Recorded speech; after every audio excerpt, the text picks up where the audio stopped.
guess you never see people dress on TV, get dressed. Usually they're getting undressed. I'm getting dressed.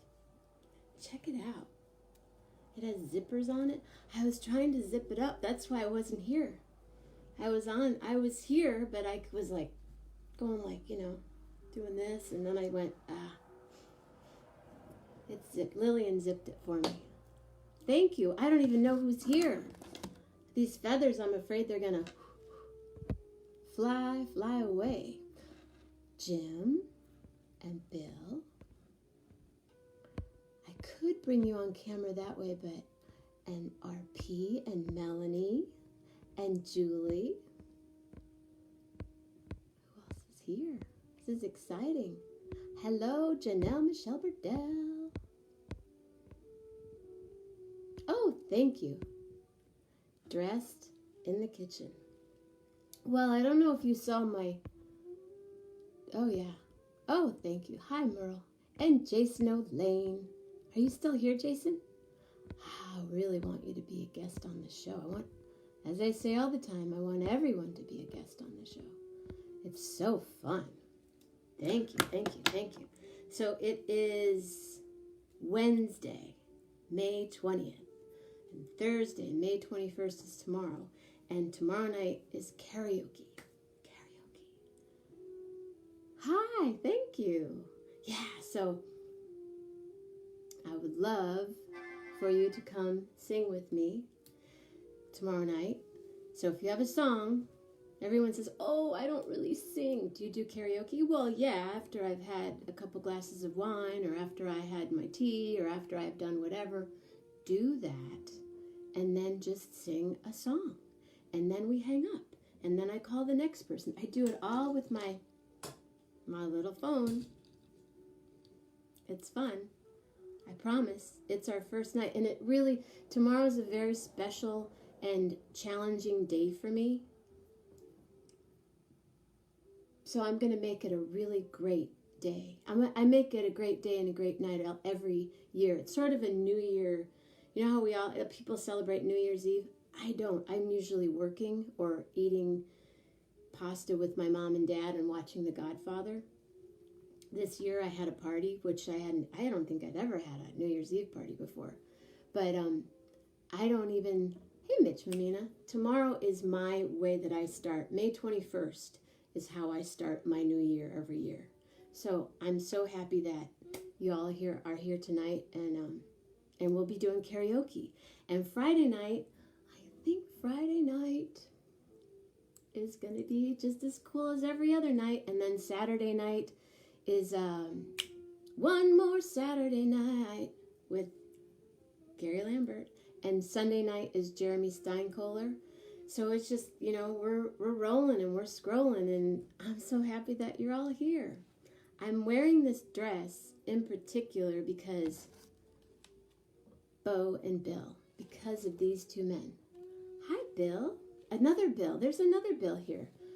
It's hard to wave and have feathers. The feathers, just so you know, the feathers go down to the ground.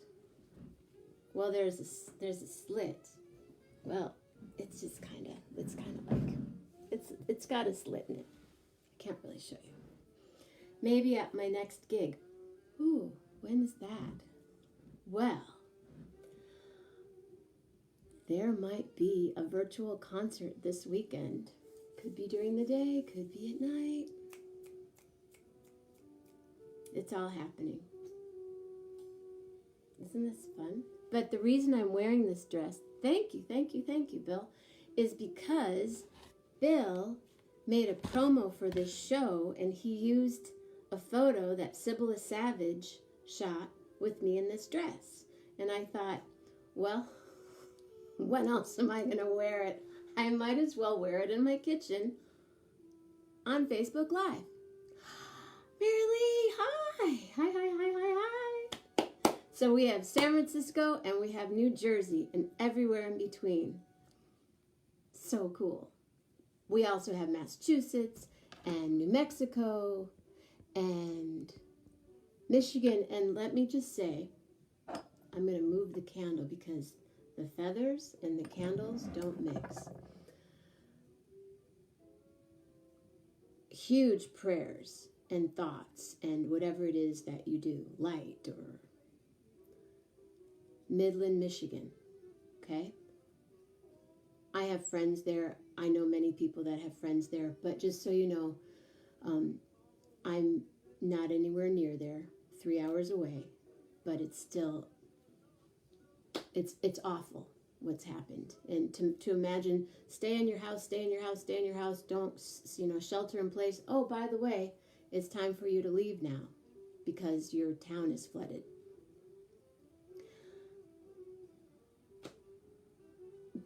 But I'm okay. And Lillian's right in the middle of the bed, and Grace is fine, and Mitch is fine, and people have been sending me texts, are you okay, are you okay? I'm okay, but those people are not. They're staying in gyms and a library, and so that's its own mind-boggling challenge. Should I put this bracelet on too? Can't really see it. Anyway, I just wanted to get that out of the way. I think it's absolutely awful and frightening, and I'm here to offer anything that I can for anybody that needs it.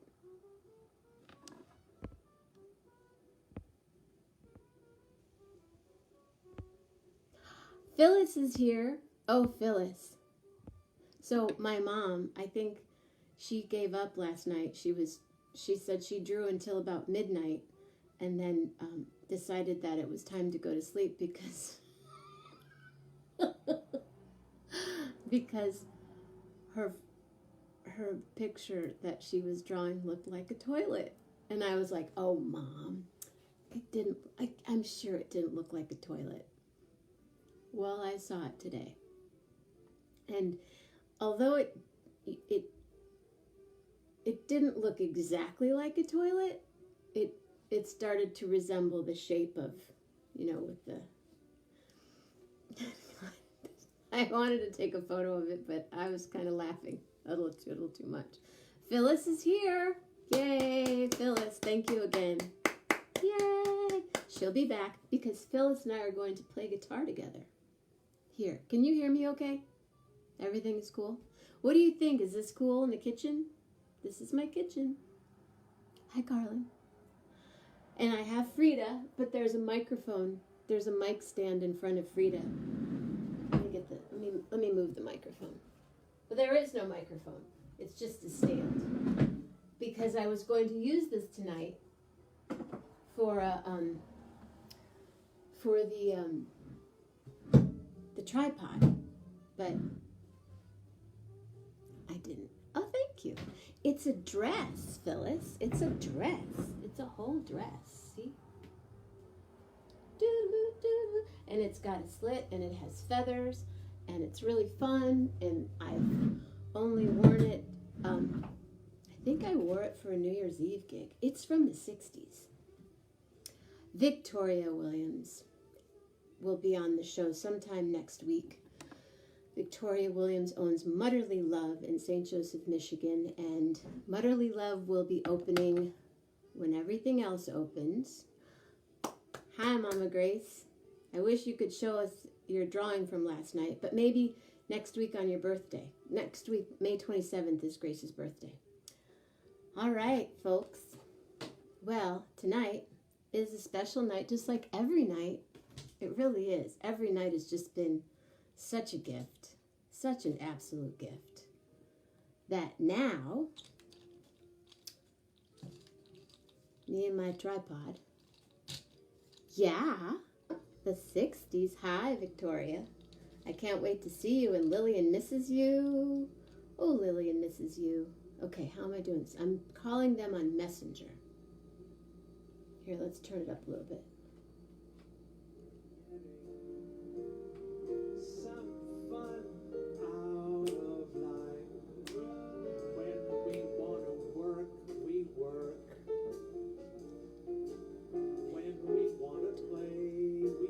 Hey, it's not letting me. In our happy setting,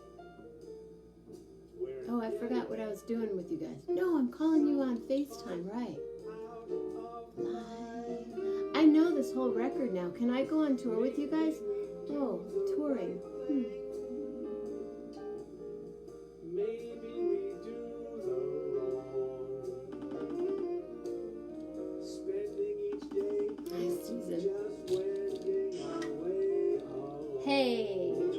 Alright. Do you know I listened to this CD all day?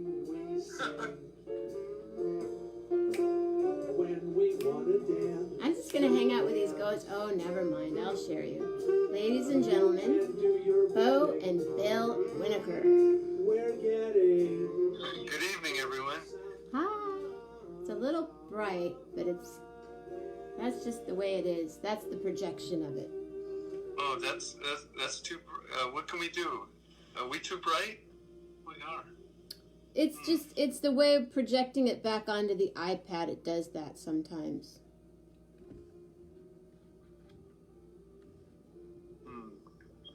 You want to shut that light? 1 second. Let's see if we can fix it. How's that?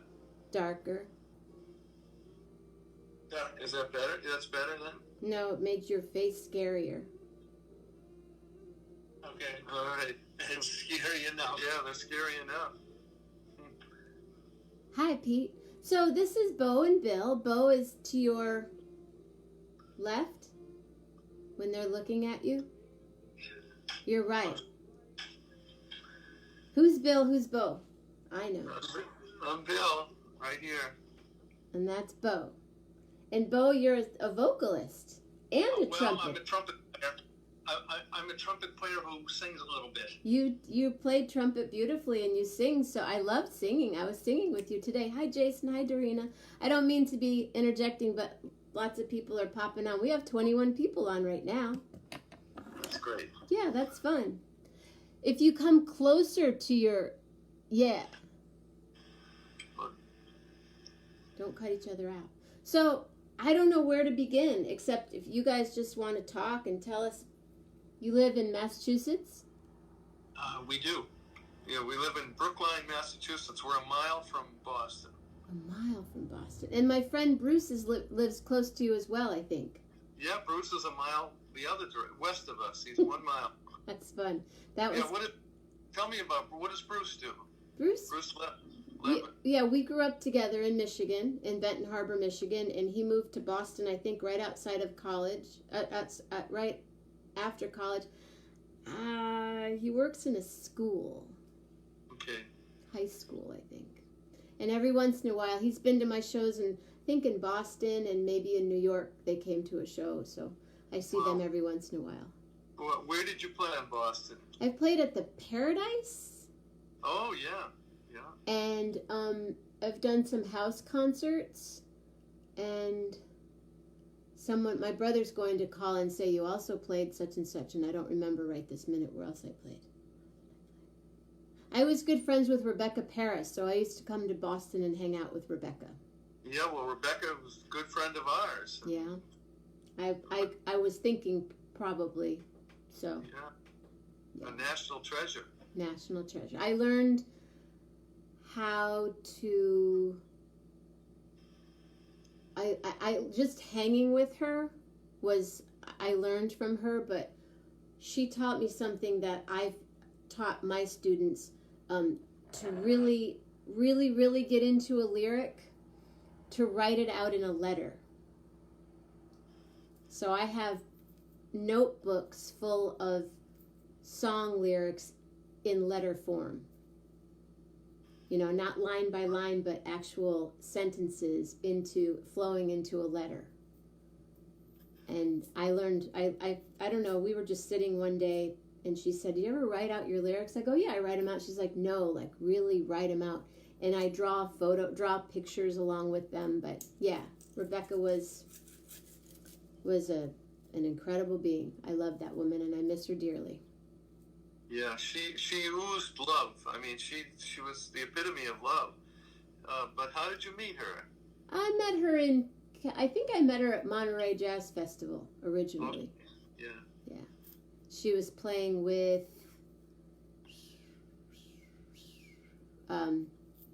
Vibes.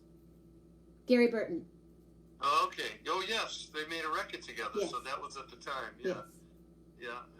And then That's we great. used to hang at IAJE. Do you guys go to IAJE? Or did No, you? I always want to, but we always seem to be busy. Jazz But, Congress and yeah. But someday, Yeah, that'll be interesting to see how that works. Well, Jason O'Lane was here earlier. He's part of that at Jazz at Lincoln Center. But anyway, so are you guys are you this project? Tell me about this CD. that CD. Bo, you want to say something about that CD? Well, it's a project that really touched our hearts because we dedicated that to our father, Ed Winiker, who was a marvelous pianist and a wonderful human being, and he was our mentor, and he taught us to be musicians and pretty good people. And so getting some fun out of life was dedicated to my father, Ed. And he taught us most of the music that we play on that CD. So it has quite a bit of significance to us. Wow. And what year was it? 2012. Yeah. Okay. Yeah, we made that. We released that at Scullers. Oh, you did? Yeah. That was a thrilling evening. We sold out Scullers, and Fred Taylor is a dear friend. Do you remember Fred Taylor at all? I met Fred, sure. Of Yeah, course. so Fred, we told Fred about the CD, and every CD we've made, we released at Scullers, so we released that there, and that was really special night. How cool. One of the best nights ever for us. Aren't they just CD release parties are just, they're the best nights ever. Yeah. That was a night full of love. All our friends showed up, and we played all the numbers from the CD that night. The whole CD? The whole CD. Wow. There's 20 songs. Well, that makes sense. First set, did you do it in order? Like, you did the CD, like the first set, you played the whole first disc and then the second disc? Yeah, maybe we didn't do all of them. We did most of them. Yeah, I'm always guilty of that when I'll do a CD release or a big, like a gig at Yoshi's or something, and I'll have a list of tunes, like 30 tunes, and my guys are like, Jenna, we're only playing. I'm like, oh, we can do 30 tunes. It'll be fine. We'll just, and then I'm talking, and then I change the list, and yeah. But that's just all how it goes. We do so many concerts, and we make out these programs, and we always end up doing 2 or 3 or 4 or less than we picked, and sometimes changing altogether and throwing in audibles at the line of scrimmage, because you can't really plan the whole thing in advance. You got to work off your audience. You work off the audience. I totally agree with you. You've spoken about that before, and that's the way it works. Thank you. Wow, I just got a friend of mine Jason just gave me $25 to buy dinner for my dog and I. Thank you so much, Jason. That's very sweet of you. He Venmo'd me $25. That's sweet. So I had to thank Jason. Sorry about that. Hi, Jeff. No, you should. It's a long time between gigs these days. Yeah. So you guys played a gig last week. Was it Mother's Day? We cheered up some seniors, and that's the only time we played in weeks. Yeah. It's no joke. It's an absolute. No, I mean we none of us know when we'll really be back to work again. I mean, everything is canceled. We'll see. We have to go day by day. Yeah. So you live a mile from Boston, you said. 1 mile. We're just we can walk to Fenway Park and see the Red Sox. Wow. So have you been walking around now? Are there like here they canceled most things and they're starting the farmers market in June. So things like that, are they canceled? Are they? Well, things are just going to start opening right now. Mm-hmm. And we have a farmers market. I wonder when that will open. I hope it opens soon. But there's hardly anything open yet. My mom just said she loves that CD. That's She you know, loves we it. appreciate that. She loves it. It's a happy. Mama Grace is special. Well, and there's something on here that we both really love. I mean, it's oh, what a wonderful world. So I had a brother. His name was Nino Mammina. I know that I sent you his CD as well. Yes, I'm going to listen to it. We've only got to one CD so far, but tell me about your brother. He was a vocalist. He's who taught me how to sing. And on his CD, he does a version of What a Wonderful World. And whenever I hear that song, it's really in special places. I'll be, walking somewhere in the world, and I've heard it come from outside. I've walked into a club and someone's singing it, and I always go, I'm doing the right thing. My brother's, it's encouraging. So we were listening to the CD, not even looking at it, and all of a sudden it came on, and I looked at her and I go, I like these guys. She said, yeah. We know how it's such a gift to be able to be close to your family, but to be able to play music with your siblings. And you not only played with your siblings, but your mom was also a musician. Yeah, for 17 years, the band was my mother and father and the two wonderful sons. That was the band for 17 years. My father gave up his band of 30 and 40-year-old guys. He gave them notice after we had rehearsed with them every night in our music room in the house we grew up in. And when Bo was 10 and I was 13, he said to the guys, I'm giving you notice. My two sons and my wife are going to be up my band. They were in shock. They couldn't believe it because my father had a great band and he was busy with it. And all the guys had to leave, and we became his band. And we had adventures that went on. Well, the family played together for 17 years as a unit. And your mom played bass? She played bass. Yeah, well, my father got me a private drum teacher and Bo a private trumpet teacher, and he got my mother a bass teacher, and we practiced our lessons from them. And then every night after we all ate supper together, when we were real little kids, 9 years old, we would go to the music room in our house and we would rehearse with my father for 2 to 3 hours a night. And he would teach us one jazz song every night and teach us how to improvise. Then he'd teach us a rock and roll song or a pop song that would be on the radio, because he said, you have to learn everything. Then he'd teach us all the old standards and how to play a waltz and how to play foxtrots. He said, I want you to be able to play anything that anybody would ever ask you for if you're out on a gig. And then you'll be able to do every kind of a gig. So my father brought us up to be very versatile and to like all kinds of music. So even though we're jazz musicians, we made a living playing a lot of pop and rock and roll because we made our main living playing at weddings. Wow. And now we're playing more jazz, but we were trained as young little jazz musicians, and we've always done everything our whole career, every kind of music. And how did you pick the trumpet, Bo? Well, it was interesting. I think I was at school. I think I might have been in the third grade, and a cousin came in, and he presented all the different instruments in the band. And I heard the sound of that trumpet, and I came home from school that day, and I said to my dad, I want to play the trumpet. And so he got me a trumpet, and that was how it all began for me. Bill was banging on pots and pans as a young child, and my dad was rehearsing with his band in our house, and Bill would always be close by banging on something, and so everybody knew Bill was going to be a drummer. And for my mother, she was expecting a washer and dryer for Mother's Day one year, and lo and behold, a bass fiddle showed up in the music. And my father said, "That's your Mother's Day present." And he didn't talk to him for 2 weeks.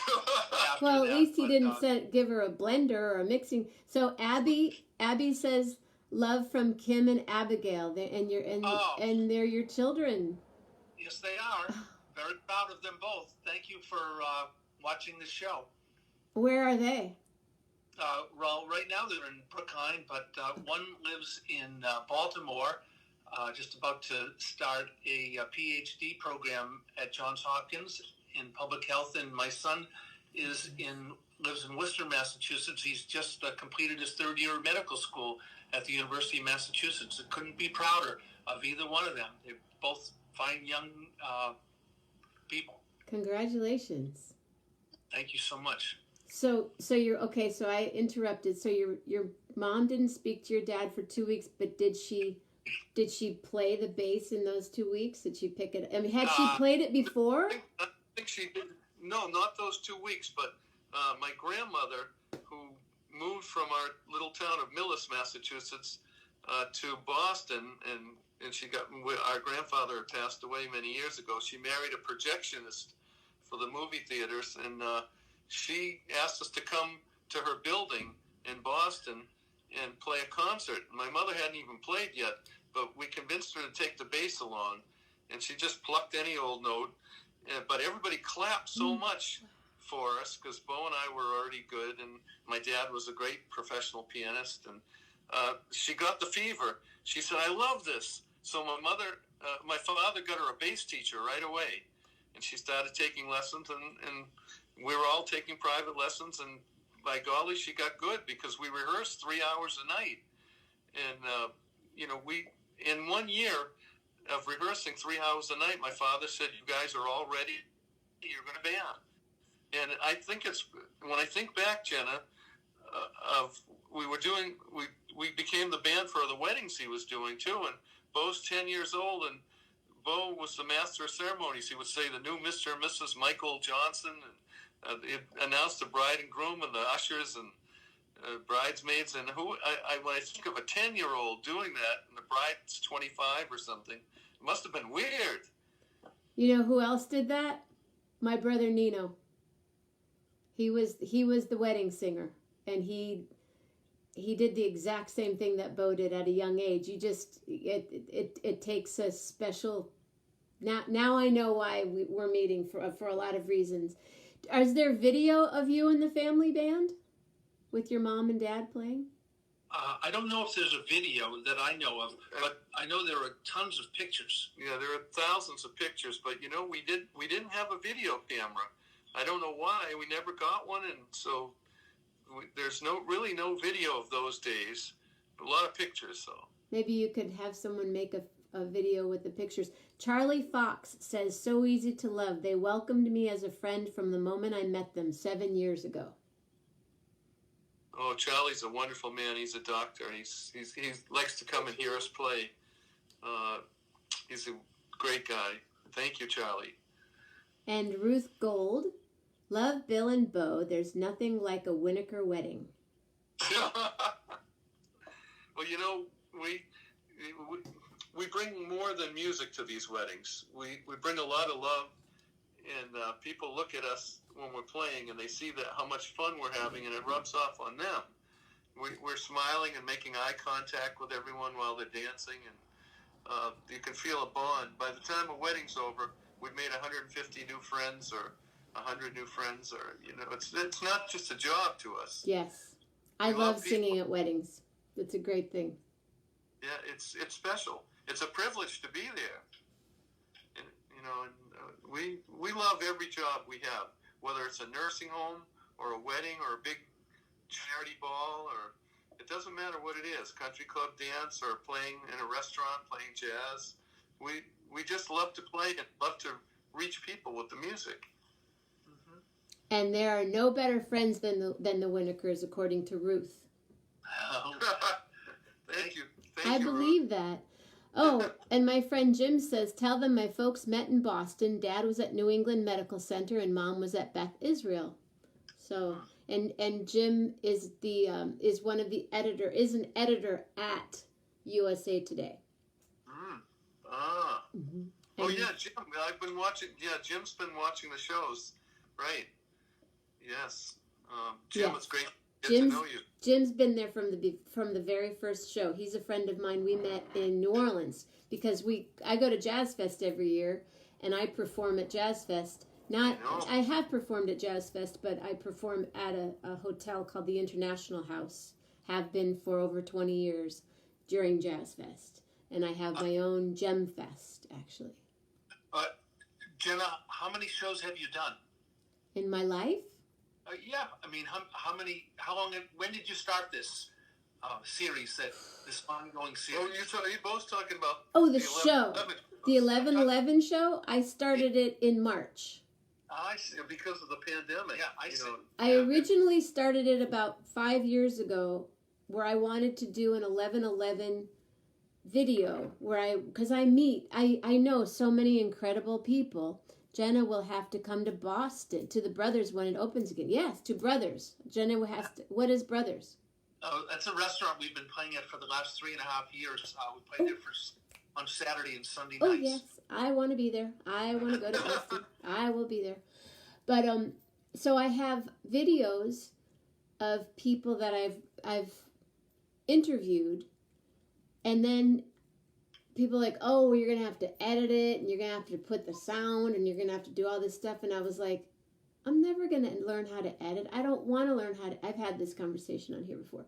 But I just thought one day when I was sitting here during the pandemic in the beginning, I went, why don't I just start 11/11 today? And I turned it on Facebook Live at 11/11, and we've been going ever since. Yeah, this is how Jenna brings people together in these tough times. It's all about community and connection. Beautiful. Yep. Yeah, your friends are all over the world. I have friends all over the world. I have really cool friends too, and I know exactly what you mean. My family, we're not a band, but my brother and I sang together. Hi, Beth! And my sister is a lighting person, and my other brother, he says he plays the phone, so he gets the gigs. And my dad would set up the lights, and my mom would sell the CDs. So I understand a family, what it takes to make this work, to make this, and I know why you did this for your dad. I totally get it in every cell of my body. Well, my dad gave us, a career. He gave us, a gift. Who knows what we would have been without him? He taught us everything, and we've had a great life because of my father. And who is Ruth Gold? I think she's our number one fan. I think so too. She says the Winikers always bring people together. Can you tell that I love them? Oh, I can tell, and I can see why. I mean, yeah, you know what, Ruth Gold? I'm going to say this about Ruth Gold. Every one of her friends that's gotten married, she told them, you have to have the Winikers. We've played so many weddings of her friends all these years, and we appreciate that. Hi, Sam. Yeah. She's a believer. Well, Ruth, I want you to come to one of my shows so you can do the same. I would love to perform with you guys sometime. Well, you're going to. I can't wait for that. We have to get you to Boston. You know, I'm wearing the dress that's in the you made that graphic? I'm wearing that dress. I know, and I'm honored to see that tonight. You're really dressed to the nines I tonight. I had to. I mean, it's you guys. I had to wear the dress. And I do want to come to Boston. I'm playing your. So, Bo. Yes. You and I have a person in common. Who might that be? Muhammad Ali. Oh my goodness! Really? Yes. Can you tell us your Muhammad Ali story? Well, I can try. It's been a long time. I think this tour that I was on, I was a student at the New England Conservatory of Music in the early 1970s, and I left the conservatory in 72 and 73, and I traveled with the Stan Kenton Orchestra all across the United States, 40 states within the United States, and a 2-month tour of Europe. In 78, when I was at the conservatory still, we did a State Department tour with a group called the New England Conservatory Ragtime Ensemble. And it was a small little miniature symphony orchestra that played these brilliant Scott Joplin arrangements that were written at the turn of the century, the late 1800s into the early 1900s. And the group was led by the president of the school, Gunther Schuller.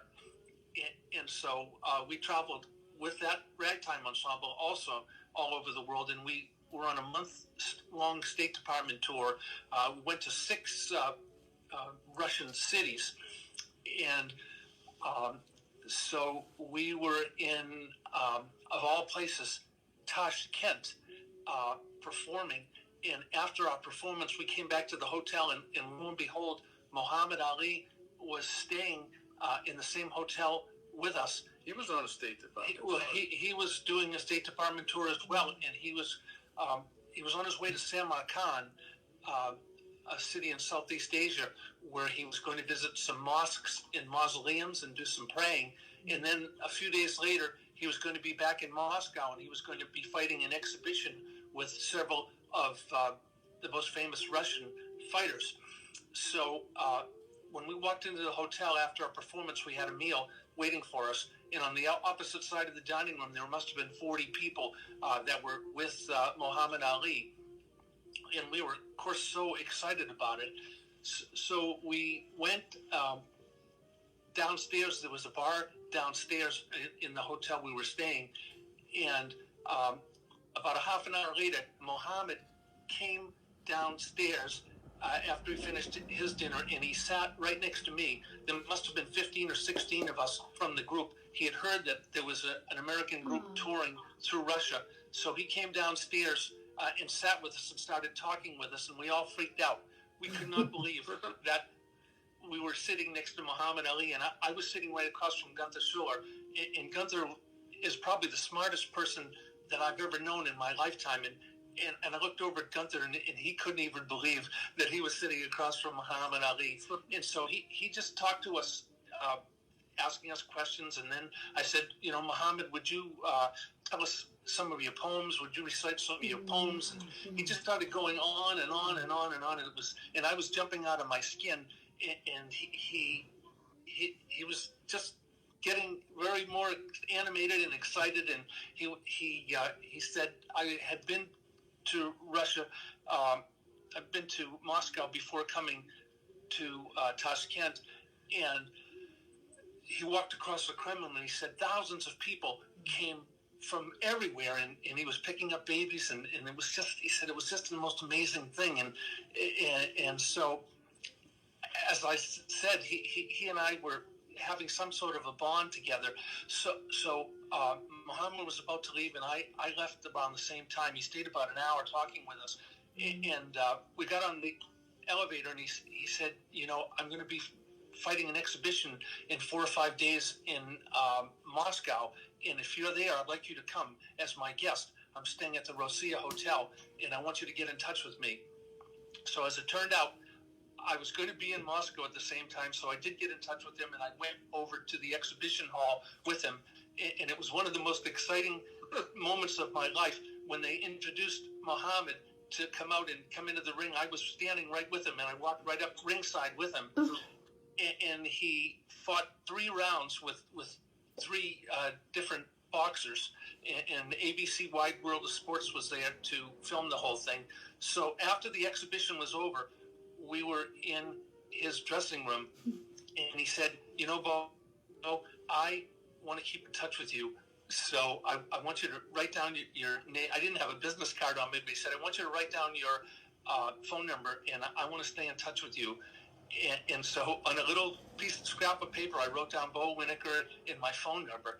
And so fast forward 6 months, and he fought Leon Spinks, and he lost the first fight to him, but he had a rematch with him, and he won that fight, and he got his world championship back.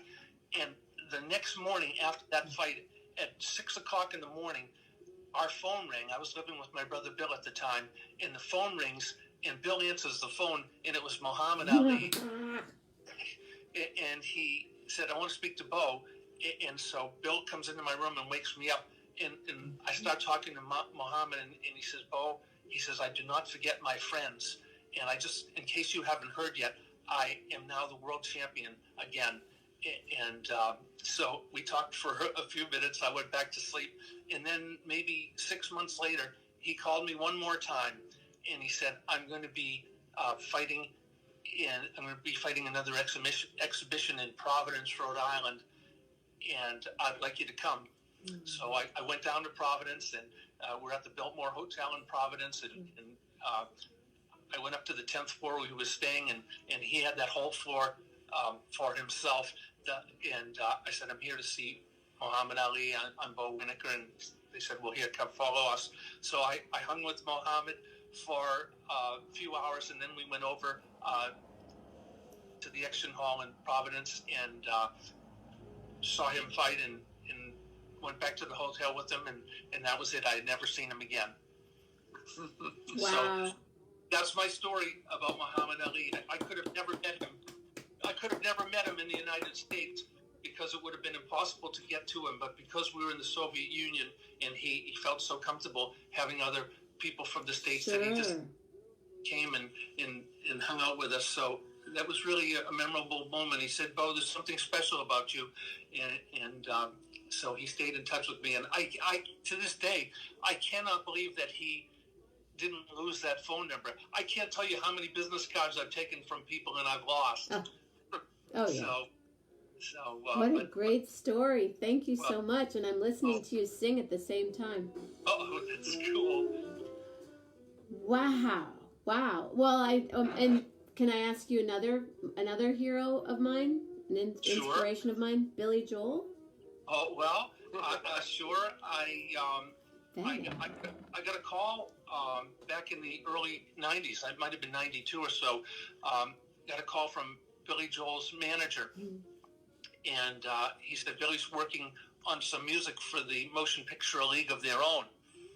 And they had called John Williams at Symphony Hall. He was conductor of the Boston Pops at that time. And so they said, we need a jazz trumpet player to play with Billy. We're going to be recording this project in Massachusetts. Remember what town it was, Bill? Oh, it's famous recording studio. It's out in the country in that. I can't remember the town. Carlisle, Mass. Carlisle. Yeah, we went to Carlisle, Mass. And so John Williams said, you should call Bill Winiker. He's perfect for what you have in mind. We were doing some of Ellington's music, and Billy Joel was asked to record some music for the Motion Picture League of their own. Yeah, that's with Madonna and Tom Hanks.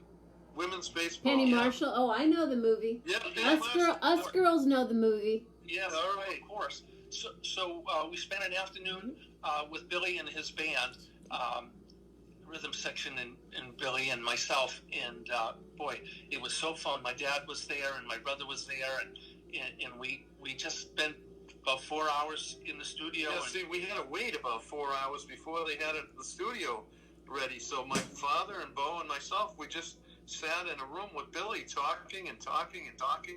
It was like he was a brother or something. You know, he was so warm and friendly. Very nice, and it was a great experience. And so, I've had a few good experiences. I think so. I've also had the good fortune of conducting the Boston Pops Swing Orchestra at Symphony Hall for 5 New Year's Eves out of the last 7. So that's been a thrill for me. Conducted?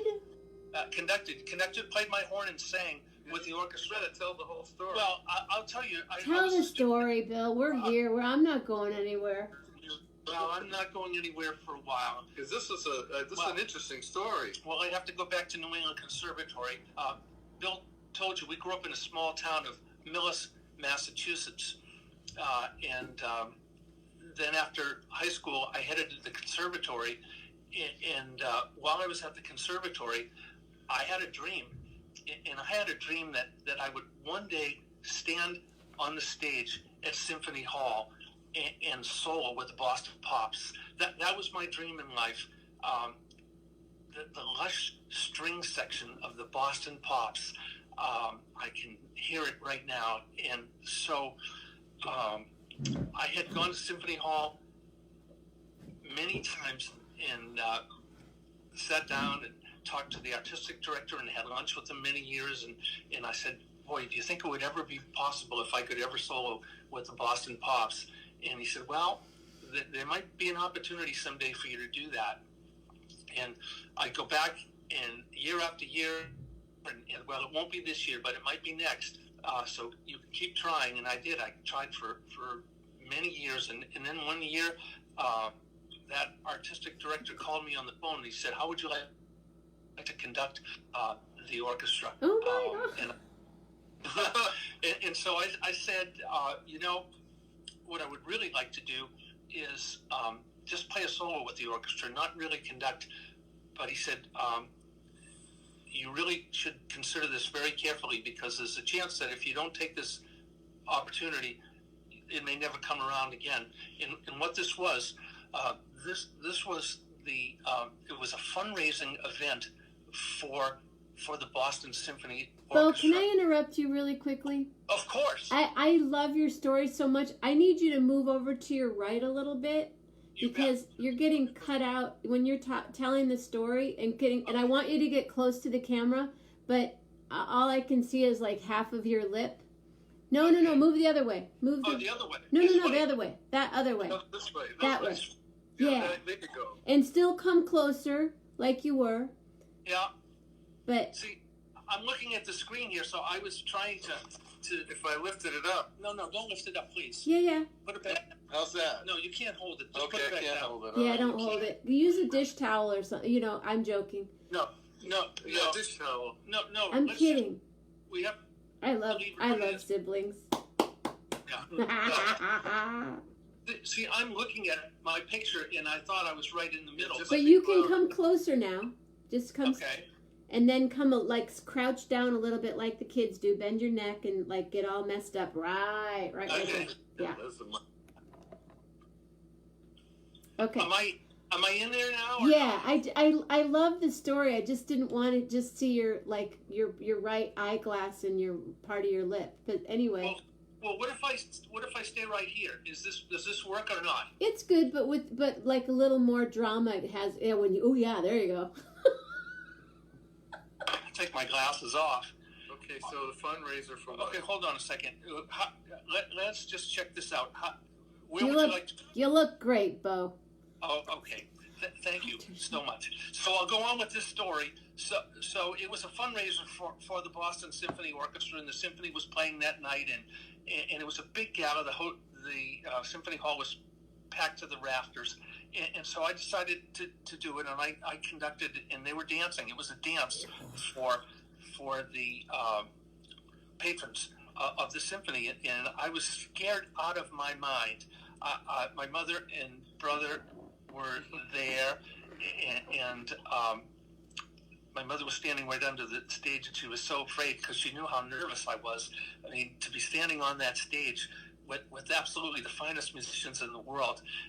And so my dream actually came true, which was that I was able to stand in front of that orchestra and play in solo. I picked all the music that we played that night, and people danced, and people had so much fun that 2 weeks later, the artistic director, his name's Dennis Alves, he called me, and he said we had a meeting to discuss that event, and they said that you had such a nice way with the audience, and you played so well that how would you like to conduct New Year's Eve? It was September that we had that gala, and then New Year's Eve was coming up. That would be 7 years ago now, and so I did it New Year's Eve, and it was sold out, and then I did 4 others in a row after that, and so that was a thrill. And the beauty is that Bo could play as many trumpet solos as he wanted, because he was the conductor. So he was conducting with one hand and holding his trumpet with the other. Oh my goodness! Solos. Yeah, it was really. Did you have a baton in the other hand, or were you conducting? No, I just used my hands. And your trumpet. You had your trumpet. Yeah, trumpet in one hand. But I wasn't playing all the time. But I played like 10 or 12 solos, at least during the night, and sing some of my. I would sing "What a Wonderful World" and maybe "Hello, Dolly" and "The Rainbow Connection" and a few others. So anyway, what I would like to the final word on this story is for anyone and everybody that's listening. dreams do come true. I do know that, and they don't always come true, but you must never give up dreaming and always chase your dream. And I kept going back to Symphony Hall year after year, probably 20 years. I kept going back to Symphony Hall looking for that opportunity. And then one day, it wasn't the opportunity that I was looking for, but I sequestered myself in my room studying those scores. For several months, I couldn't even take a phone call. And Abigail, who's listening to this show right now, she said, "Daddy, what's wrong with you? Why are you acting like this?" And I said, "Well, I'm very, very nervous about this opportunity." And of course I was, but I'm so grateful. And before I went out on I'll close off this symphony story by saying, before I went out on that stage the first time, I looked up at the heavens, and I thanked my Father for preparing me. And it's like what Bill was saying early on in this broadcast that we're doing. All the preparation all the music that my father taught us in those years allowed me to step up on that stage. And my mother knew how nervous I was, but I became Bill Winiker when I hit the stage and started playing.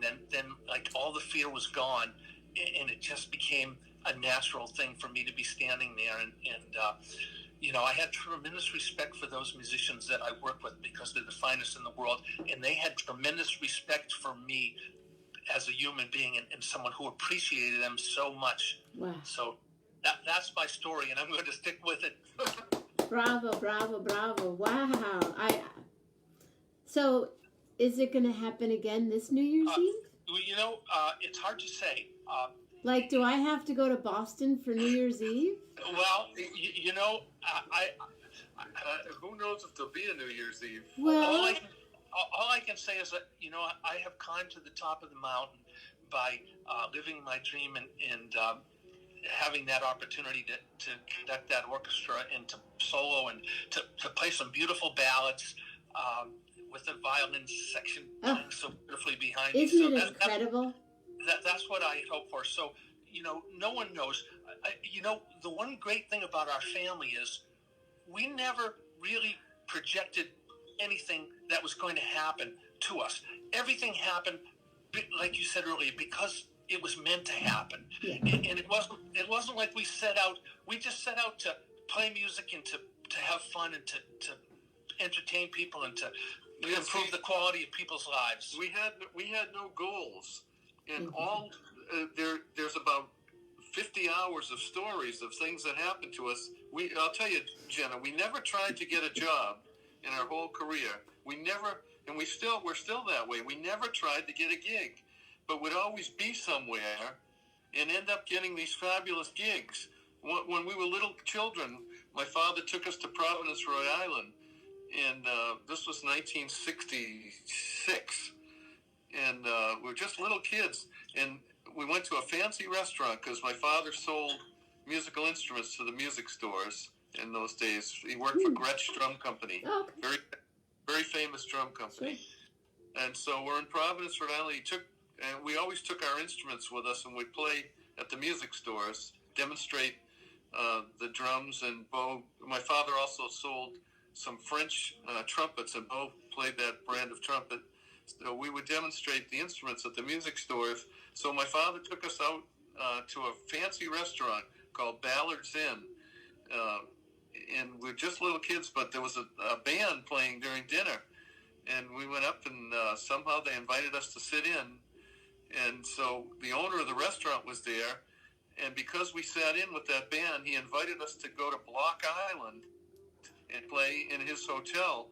And we played opposite that band. He kept his band. They played an hour, then back and forth. And we played 2 summers on Block Island just because we sat in with that band. Sure. And every job, we have many, many stories. Well, let me just tell you one more. Okay. From Block Island, we were playing, and this man came up to us one night, and he said, "Boy, I love your family band." He said, "I own a ski lodge in Mount Snow, Vermont, and I would love you to come and play at our ski lodge. So we went there for 10 years in a row. Oh my goodness. For 2 weeks in the wintertime, he put us up at his lodge and he fed us and he just loved us. And so that happened. And then we went to Stowe, Vermont.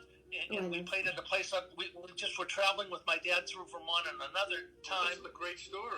At another time, we were traveling through Vermont, and we ended up staying at a place called Top Notch in Stowe, Vermont. And it was a family-owned facility, and they found out we were musicians. We had the instruments in the car, and we brought them in and we played, and they kept us there, and they wanted to build a place for us so that we could live there, and we went back there numerous times to play. So it's like one thing after another. But one of the great things that ever happened to us was performing at the Parker House Hotel in Boston. It's a very, very famous hotel, and we performed at the Parker House Hotel for 14 years. With your mom and dad? Well, no. We were playing with the family band, right? This happened in 1977. We were still playing with the family band, but we went from the 4-piece band to a 6-piece band, and you ought to tell that story of what my father did. All right. So for 5 summers, we worked on a boat. What was the first summer? Oh, Let's see. 7, 6, 5, 4, 73. Oh, in 73. All right. We played a party for the employees of the State Street Bank to go on this boat that sailed to Provincetown one night, because the boat came back and rented out at night. So we're playing for the employees to see their new bank building, giant building on the waterfront in the business district. So the owner of the Provincetown boat said, "Boy, I love your family band," and he said, "Come and..." Paused. Sorry, hold on. Someone's calling me. No problem. Decline. So the owner of the boat, this was a brand new boat. It sailed 1 year without music to Provincetown. It went 7 days a week, taking people from Boston to Provincetown. And so he said, "I want you to play on the boat, and Labor Day weekend is in two or 3 days. Please, can you make it? Can you play?" You don't mean Labor Day. I mean Memorial Day. Memorial Day. That's the inaugural sailing. So we came and played all the way down to Provincetown and back. 3.5 hours down, 3.5 back, and a 2-hour layover in P-Town. It was a long day, but the problem was that it was a rough day at sea, and I got violently seasick. I mean, the ship was rocking this way and that way, and so when we got back, I said, "Sorry, Mr. Nakajan, this job's not for us." And so he said, "No." He said, "Please, just give it one more chance. Tomorrow is going to be the most beautiful day, placid seas." So I was sick as a dog. Oh, just hearing you talk about it's making me sick. That's how seasick I get. Yeah, let me go get you a couple of Dramamine. Yeah, boy. To complete the story. I didn't want to start I know. that boat. Give it to me now. Mainline the Dramamine so I can hear the rest of the story, because I'm getting nauseous. That was the worst I ever felt in my whole I'm life. so sorry. When I read the book, The Perfect Storm, the book, I got sick. Yes. I got sick reading the book. Of course. Well, fast forward a little bit. We went the next day, and we ended up playing on that boat for 5 summers. The next day was gorgeous. It was beautiful. 7 days a week for 12 weeks in the summer. And what we would do is we would be on that boat by 8 o'clock in the morning. And 9 we left the harbor, and we got back at 7 o'clock. And 5 or 6 nights a week, we were on the boat from like 8 to 11 playing parties around the harbor. So. And you never got sick again, Bill? No, we never. Yeah, I've got sick 1 or 2 more times. There were a couple of times the boat almost tipped over. I would jump off. Yeah, the bottles all broke at the bottom. And let us tell you this about those 5 summers on the boat. We saw the whole world pass by us. We just saw people from every walk of life were on that boat, and we made some great friends. Lifetime friends, right? Lifetime friends. Lifetime friends. But we met the Countess Wanda, who invited us to her villa in Italy, and we met so many people on that boat, from nuns, groups of nuns, to alcoholics, to high society people that own homes. I mean, it was such a cross section of society. Yeah, and so I told you about that because one leads to another, and then by chance, we got a gig at the Parker House Hotel. There's a I heard reason. about the Parker House rolls. Yeah, well, the Park House Hotel is the oldest continuously run hotel in America. But here's what happened. One afternoon on the boat, we're sitting there in Provincetown. Usually we used to go into town, but one day we just stayed on the boat. And my father said, I've got an idea. It's time to bring back the music of the big bands. Benny Goodman and Glenn Miller and Tommy Dorr, Duke Ellington, Artie Shaw, Harry James, you name it. He says, time to bring back the big bands, but we can't do it with a 16-piece big band like they had, because people don't spend that much money to hire that big a band these days. This was in the 70s, right in the middle of the disco era. And so my father said, I've got an idea. I'm gonna work and rewrite the arrangements down for 3 horns, 1 trumpet, an alto sax, and a tenor sax, and piano, bass, and drums. And sometimes, you're hearing the concept. Those songs on the second CD are the arrangements. Those ones, Go Fly a Kite, When Winter Comes In, and all that. That's the sound. 2 saxes, that's the band, the arrangements. And so it's an auditory illusion, because sometimes the trumpet will play along with the 2 saxes and recreate a bigger sound for the sax section. And then the saxes would sometimes play with bow and recreate the sound of the brass section. So it's an auditory illusion. My father's dream was to bring that music back, but with a little band so people could afford it. And he did it, but Bo didn't want any part of it. Bo didn't believe in it. He thought, you can't bring swing music back. It's impossible. So when that boat summer was over, we started rehearsing in our hometown of Millis, a little town of 5,000 people. We rehearsed without Bo. We get somebody else to play. Oh, no, where was Bo? Well, Bo thought it was a joke. He didn't want any part of it. So we got a clarinet player to play the trumpet book, and we got an alto sax player and a tenor sax player, and my father's playing piano, I'm playing drums, and we had the bass, and we rehearsed those arrangements. They started to sound great. And my father, Bo's substitute on the boat, Skip Potter, helped my dad, and he wrote many, many arrangements too with that concept. And we were rehearsing them, and we were having a blast. It started to sound so good. So we got a job to play the opening of the Faneuil Hall Marketplace in Boston. They built all these beautiful shops and everything where Faneuil Hall is in Boston. And so Bo said, okay, I'll do the gig, I'll play. And so we played, and people loved it. A restaurant owner was walking through the marketplace, and he heard us playing that swing music. We were playing Benny Goodman and Duke Ellington and Count Basie and all the bands where everybody's gathering around. Such beautiful music. Yeah, it's great music.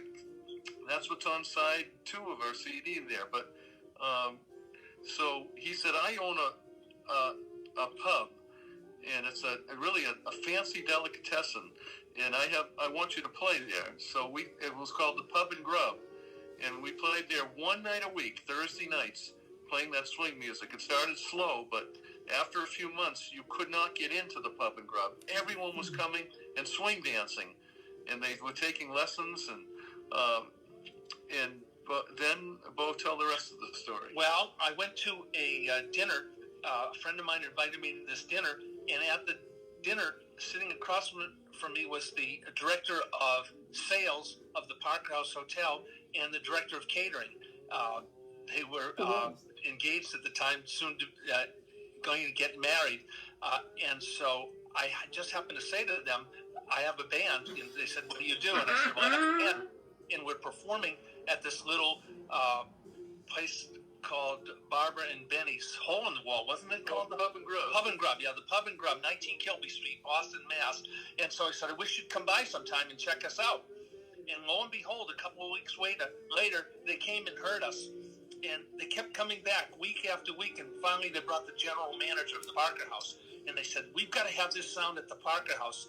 And so, lo and behold, we had a meeting, and it was we signed a contract to work for 1 month, 6 nights a week in the last hurrah of the Parker House. And that 1 month turned into 14 years. 6 nights a week, and so this director of catering, she started recommending our band for all the weddings in the hotel and the corporate events, and by playing there every night, that's really what put the Winiker band on the map. Now, what happened then is my mother didn't like the idea of going from the 4-piece band to the 6-piece band, so she became our booking manager then, and she started talking to all the clients. See, Bo formed his own 6-piece band then, and Yeah. I formed my own then, and that's 1977. And my father reformed his band again. So she had 3 bands to book?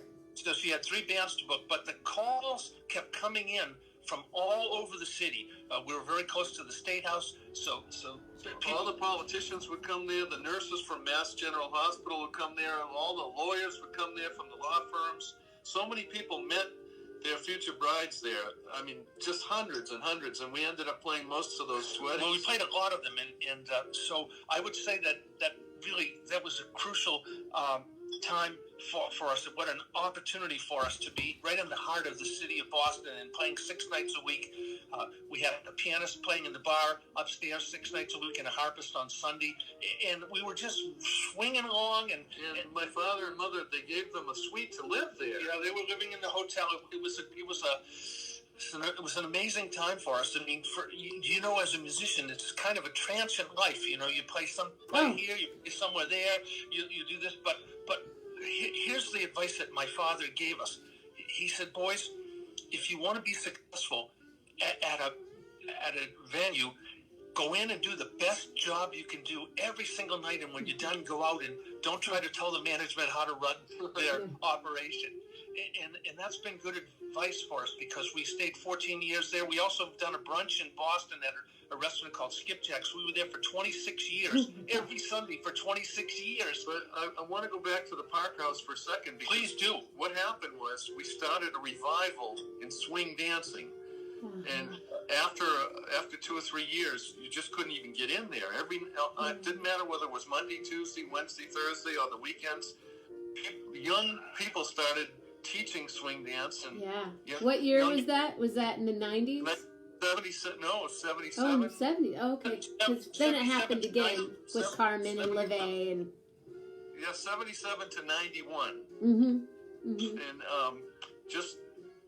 so a swing revival started and spread around the country in 2020. Or no, before 2020. Nightline. Nightline. Yeah, we were on and filmed what was going on at the Park House. It was amazing. Boy, it was so incredible. They interviewed us. Yeah. You were on Nightline? We were on Nightline. We were also on 2020 with Hugh Downs. I have to touch these guys. But Nightline was amazing, and that is really what an incredible thing that was. You were on 2020? Yeah, but Nightline in 2020. And you didn't do anything wrong? You were on. We were on because we were part of the revival.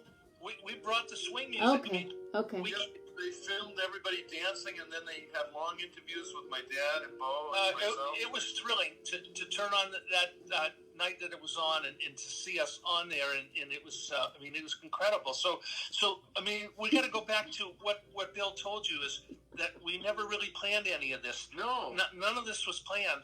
And it was probably divine intervention. It all happened because we worked really hard.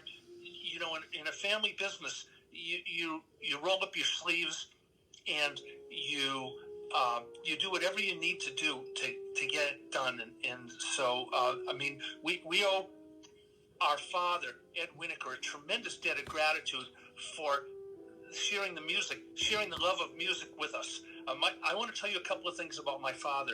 He was the most positive person that I have ever known. Had to have been. Nothing ever dissuaded him.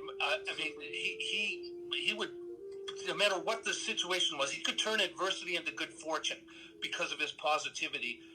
And he shared his love of music with us, which is the greatest gift that Bill and I have ever received. Now, I haven't talked at all about my mother yet, but I want to tell you that my mother has told my brother and myself at least 1,000 times. She said, boys, it doesn't cost any extra to be nice. There's no extra charge for being nice. And so Bill and I have made up for a lot of inadequacies just by being nice. that's the first thing I want to say about our mother, Annette Winiker. She is 93 years of age, and we love her and she's cherish still her. on the planet. Oh, good. Oh, good. Yeah, Okay. she's still with us. Yeah, my dad's gone 23 years, but he's still watching out over our family Always. every single day. Always. And you know what I'm saying too. He's watching. You over have us. no idea how much I know what you're saying. Yes.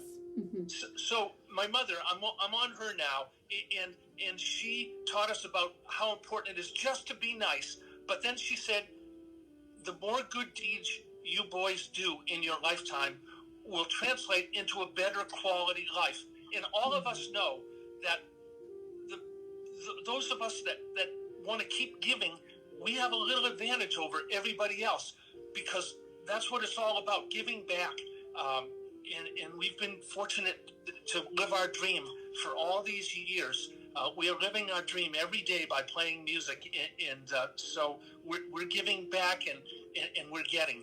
That's how it is. You know, the more we give, the more we get back. And her name is Annette.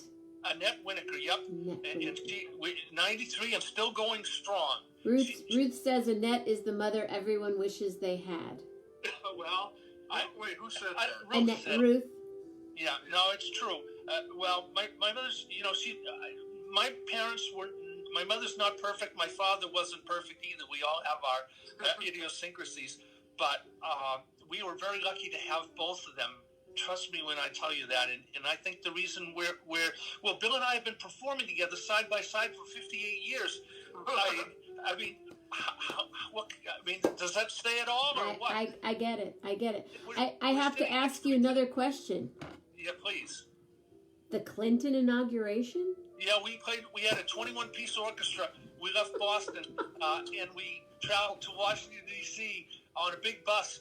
And you got to tell how that came about. Well, it came about because we played at Hillary Clinton's 15th, Bill. Oh. We played at Hillary Clinton's 15th college reunion at Wellesley College. And we see this big, tall man standing right by our band the whole night long, and he was really listening to us so intently and grooving on our music. It turned out to be Bill Clinton. And we started talking with him, and this is when he was the governor. And so before we knew it, he had... You guys live so right. Well, before we knew it, he had our tenor saxophone player's horn, and he was jamming with us. We were playing Take the A Train, and he was blowing a wild chorus, and it was wild. So what I did was, when he was running for president, I sent him a letter, and I said, you remember when we played at Hillary's 15th reunion? He ran into us at the Park Plaza at that. No, but I had sent. Okay. No. Okay. That's right. No, what happened was. Yeah, Bill's got it right. I got it wrong. Okay, so the Democratic National Committee hired us to play for a big rally for Clinton while he was running for president. And from the podium, we're far away. This is a huge room, but he looked over and he saw who we were. He remembered us from the reunion, and he came over to us afterwards. And I said, Bill, I know you're going to make it. You're going to get elected. And if you do, we want to play at your inauguration. And I handed him a business card. That's the first time I ever hustled up a job. And I also wrote to him, too. Yeah, afterwards you wrote to him. But that's what I said to Pete Buttigieg when I met him about 7 years ago. I said, I want to sing when you become president. I want to sing at your inauguration. His day is coming, so... No, I know, but that was 7 years ago when I gave him my card. Wow. Yeah, so eventually we got a call. It was unbelievable. This TV producer was put in charge of the balls, and he said, Bill Clinton said that you have to play at the ball. So wow. We worked it all out, and it's really interesting. We took a 21-piece band down there. We're at the convention center, and they sent us a beautiful bus to take us down. We all had a TV screen, and we could watch movies. Isn't that fun? We had a fancy caterer that made us meals. But just when we were getting on the bus, Bo got a phone call on his cell phone, and it was Washington calling. They said, would you guys consider backing up Aretha Franklin? Because you've got a 21-piece band, they could save money and not have her bring her band. and just bring her a conductor and her arrangements. So we said, of course we'll back her up. They said, you'll have to give up your morning that day because you'll have to rehearse with her. And we said, no problem. That was fun. Working with Aretha was a thrill. It was really incredible. Yeah. And she could lift the foundation off of the convention center. And we ran into Carole King down there. We ran into the Allman Brothers. Oh, yeah, Carole King was in the next room. Melanie just said, stop. Just stop already. But don't stop. You guys are like elves. It's true. Between the three of us, we know everybody. I know. You have met everybody. Everybody. We know everybody. This is like, you know what? I am one, I'm friends with Kevin Bacon's first cousin. So, like, we're set here. Really? Yeah, and I met Kevin at a wedding we were playing at. He was a guest out in the Berkshires, and I had a nice talk with Kevin. I met Robin Williams at a wedding I was playing at too. I had a nice talk with him. But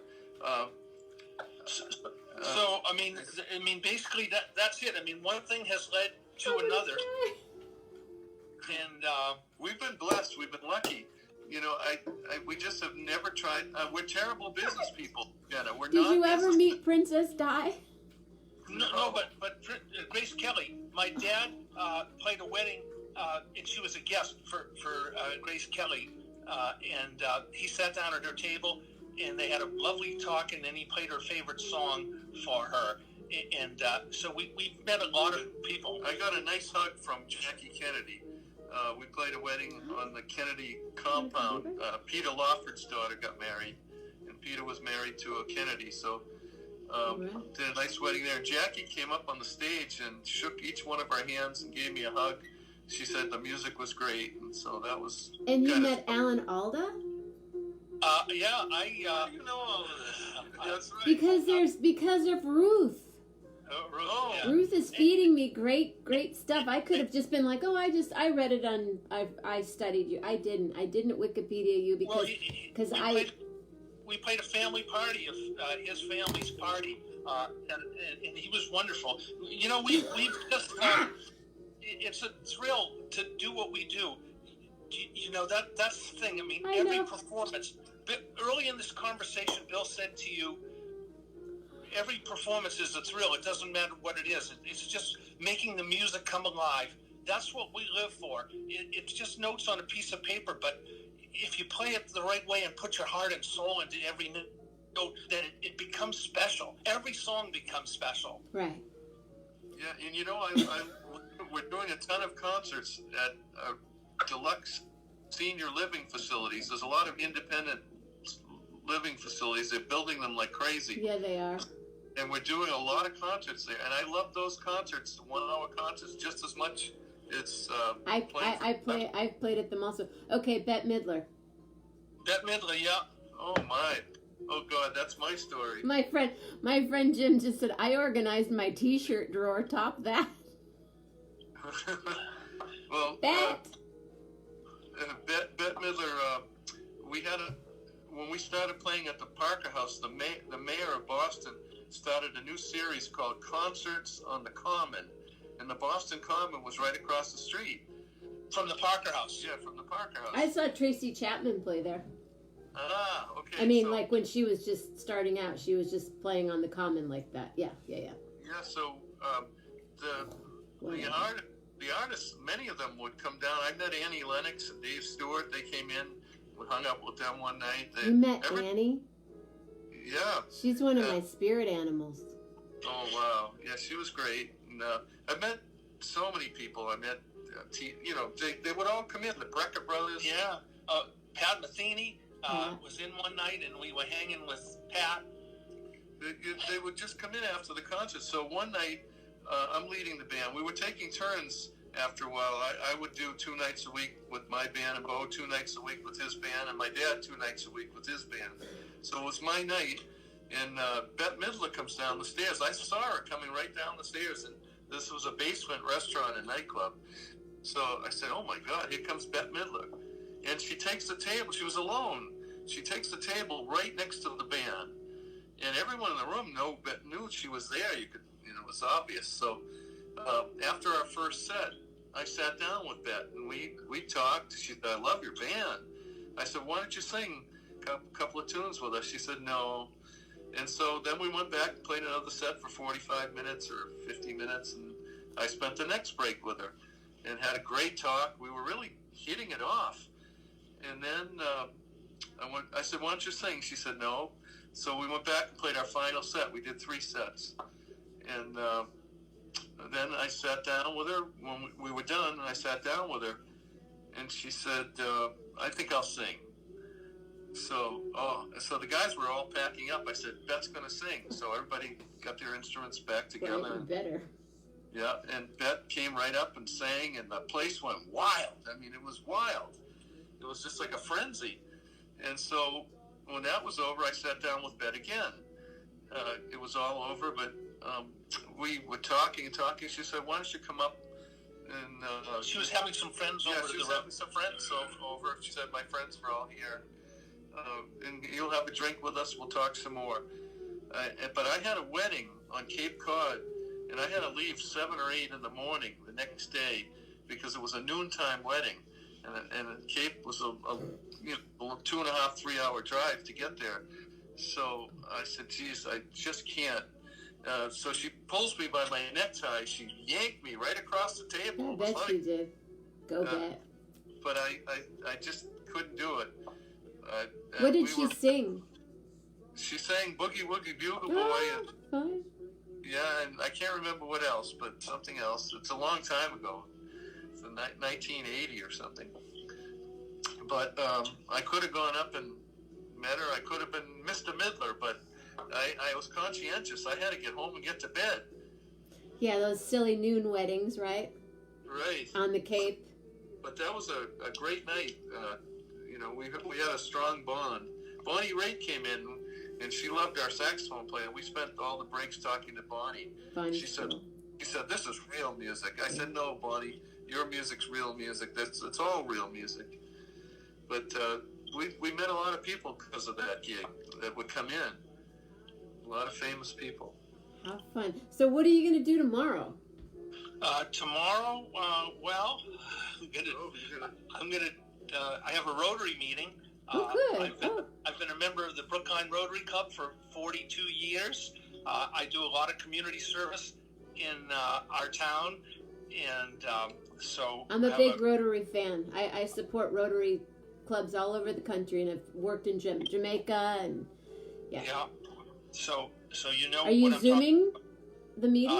Yes, we are. We're Zooming the meeting, of course. Mm-hmm. So I have that, and what else? Actually, I'm taking my mother to a doctor's appointment in the afternoon tomorrow. So that's really mainly what's going on tomorrow. That's a good day. And what did you guys have for dinner tonight? We had chicken with a little. We had a shrimp cocktail, and we had some soup to start. String beans. We had a really nice meal tonight. Sounds lovely. Yeah, it was fun.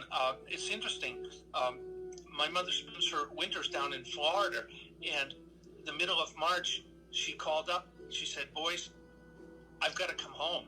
I need to be home. I can't be down here in Florida now during this difficult time. So I flew down and got her on St. Patrick's Day, the 17th of March, and the 21st, we flew back to Boston, and boy, we were very happy to get off that plane and get home. And so the three of us have been having dinner together every single night since she's been back, and I've been cooking all the meals. Yeah, it's fun. And so we've been having a good time, and that this time that we've had together has been really special for my mother and my brother and myself. I don't want you to think that my mother doesn't cook, though. She's a great cook. She's a fabulous cook, but she's been doing it for so many years, and she doesn't need to cook anymore. My Grace cooks sometimes, but Mitch and I cook. Yeah, I understand. Yeah. So that's what's going on tomorrow. I'll tell you, the weather is improving here in Massachusetts. It's been cold. Last week one day was 37 degrees. Yes, Michigan's like that too. We're on the same. Another day got up to 82. like the early part of the week was 37 and then got to 82. So I think we're now just about ready to get a good stretch of weather. And so I like to take walks. I hope so, because Jeanette just planted like, 1 million flowers outside, and we're going to plant more tomorrow. So yeah, I think the frost, it's done. It's done. I think so. We've made it into good territory. What do you got plans for tomorrow? What have you got on your agenda for tomorrow? Well, I do the show in the morning. I do the 11:11 in the morning, and then Lillian and I will get up, and we'll go walk on the beach because we live right on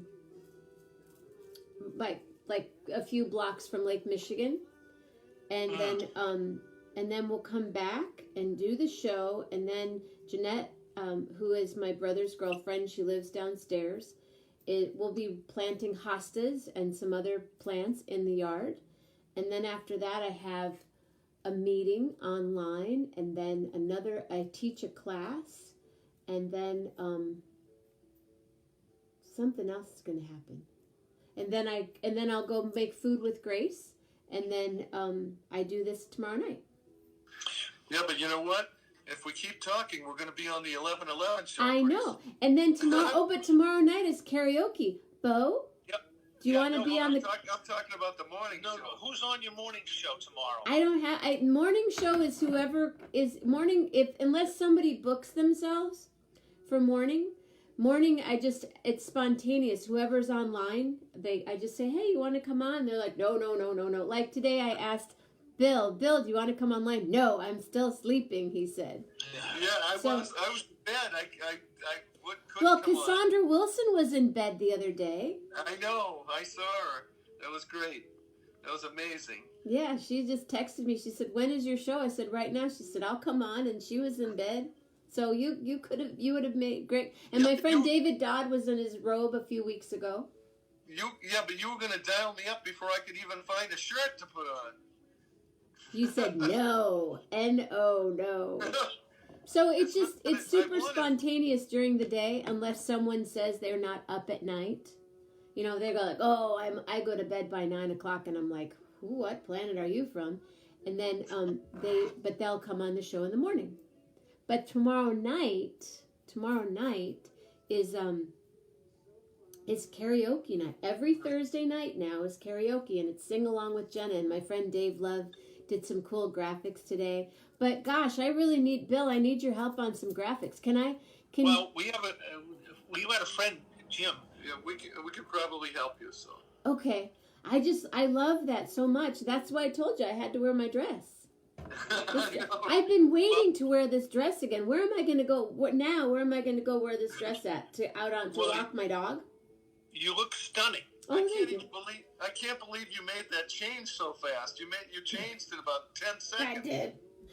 We were working before the show to get these to make it work, and I'm like, we're trying to get the coding, like turn on your phone and call me on this and do all this stuff, and then I put on my dress. But then it's an easy dress to get into, but it's going to be hard to get out of because I have to unzip it.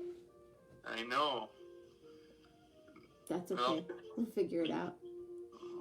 So yeah, that's my day tomorrow, and then and tomorrow is a special day for me, like I said. So I don't know, I'll probably go for a really long walk tomorrow.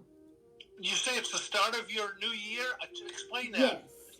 Well, I had a significant thing happen 32 years ago to me on tomorrow, May 21st, 32 years ago, and so ever since that day, that's been how I look back at my year. Mm-hmm. So tonight was a beautiful sunset. So I imagine tomorrow will be, I think Lillian and I will do a long walk and hang out with Grace. Walk Lily and Pearl. Oh, my friend said I should walk Lily and Pearl wearing this dress. Well, it's got feathers on the bottom too. So you should see my kitchen floor right now. There's some feathers around. I'll save them. So. Yeah, and then Friday night, I think something really exciting happened tonight as I was walking with Lillian. A few months ago, I rarely look at my fan page on Facebook because I forget about it. I have my other pages and then I forget this one page. I got a message from this guy that said, hey, I'm friends with someone that I used to teach guitar lessons to. Oh, good night, Dorina. And I play guitar, and I'm in St. Joseph, Michigan. When I'm not on tour, this is where I am. I'm in California most of the time, but I'm in Michigan. And he said, I come up to St. Joseph and I play guitar if you ever want to play. So I see this message, and I was walking Lillian, not in this dress. I was walking her down our street, and there's this cute little park near where we live. And I thought, well, I might as well call him. I'll call him right now. So I call him on the phone. Hi, Tom. This is Jenna Mammina. Oh, hey, Jenna. It's Tom. Yeah. We start talking, and he said, I'd love to play with you sometime. And I said, that would be great. When? He goes, well, I'm in town right now. What are you doing today? I said, well, I'm walking my dog right now, and then I'm going to go home and make phone calls for gigs. Where do you live? And he said, I live downtown, St. Joe. Where do you live? And I said, I live blah, blah, blah in St. Joe. And he goes, I live right across from this park. And I was in that park. Oh my. When he said that. And I said, Wow. You live by the park? He goes, yeah. I said, I'm in the park right now. So he literally got his guitar, walked across the street, and then that's when we met. And he has been in Indiana, where he and his wife live. And we haven't played in a few, so we just ended up playing a gig, and then we did another gig here in town, and I drove by his house tonight, and he's in town, and so tomorrow or Friday we're going to get together and play some music, and we'll probably have a virtual concert in the next Nice. little while. Yeah, because I've just been singing with my records and singing with my mom in the car, and now singing to your record for the last 3 days since I've had it in the car. And I think I might be doing a gig pretty soon. Here, wherever. No need to go outside and see all the meteorites. There's meteorites. So Wow. maybe I will walk out in this dress. Oh, I don't know. So things are happening the way they're supposed to happen, but I live by that magic too. That you guys have had such a wonderful and rich experience with your family, and wow. And I'm listening to you play still right now. Well, you have a really fun voice. Oh, that's so sweet of you. Well, I have to tell you this. The concept, Bill wanted me to sing on this album, and really, I'm not really a singer, but Bill said, no, I want you to do this. And so I did it, and I'm really very proud of it. But I brought Gunther Schuller, who was a mentor of mine, one of my mentors, and I worked with him from 1973 till 2000 or so. We traveled around the world together, many different musical organizations.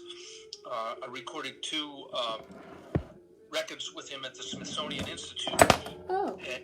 And I also soloed with the New York Philharmonic and the Cleveland Orchestras when Gunther was conducting those orchestras. So, I had my 5 to 7 minutes of good fortune. But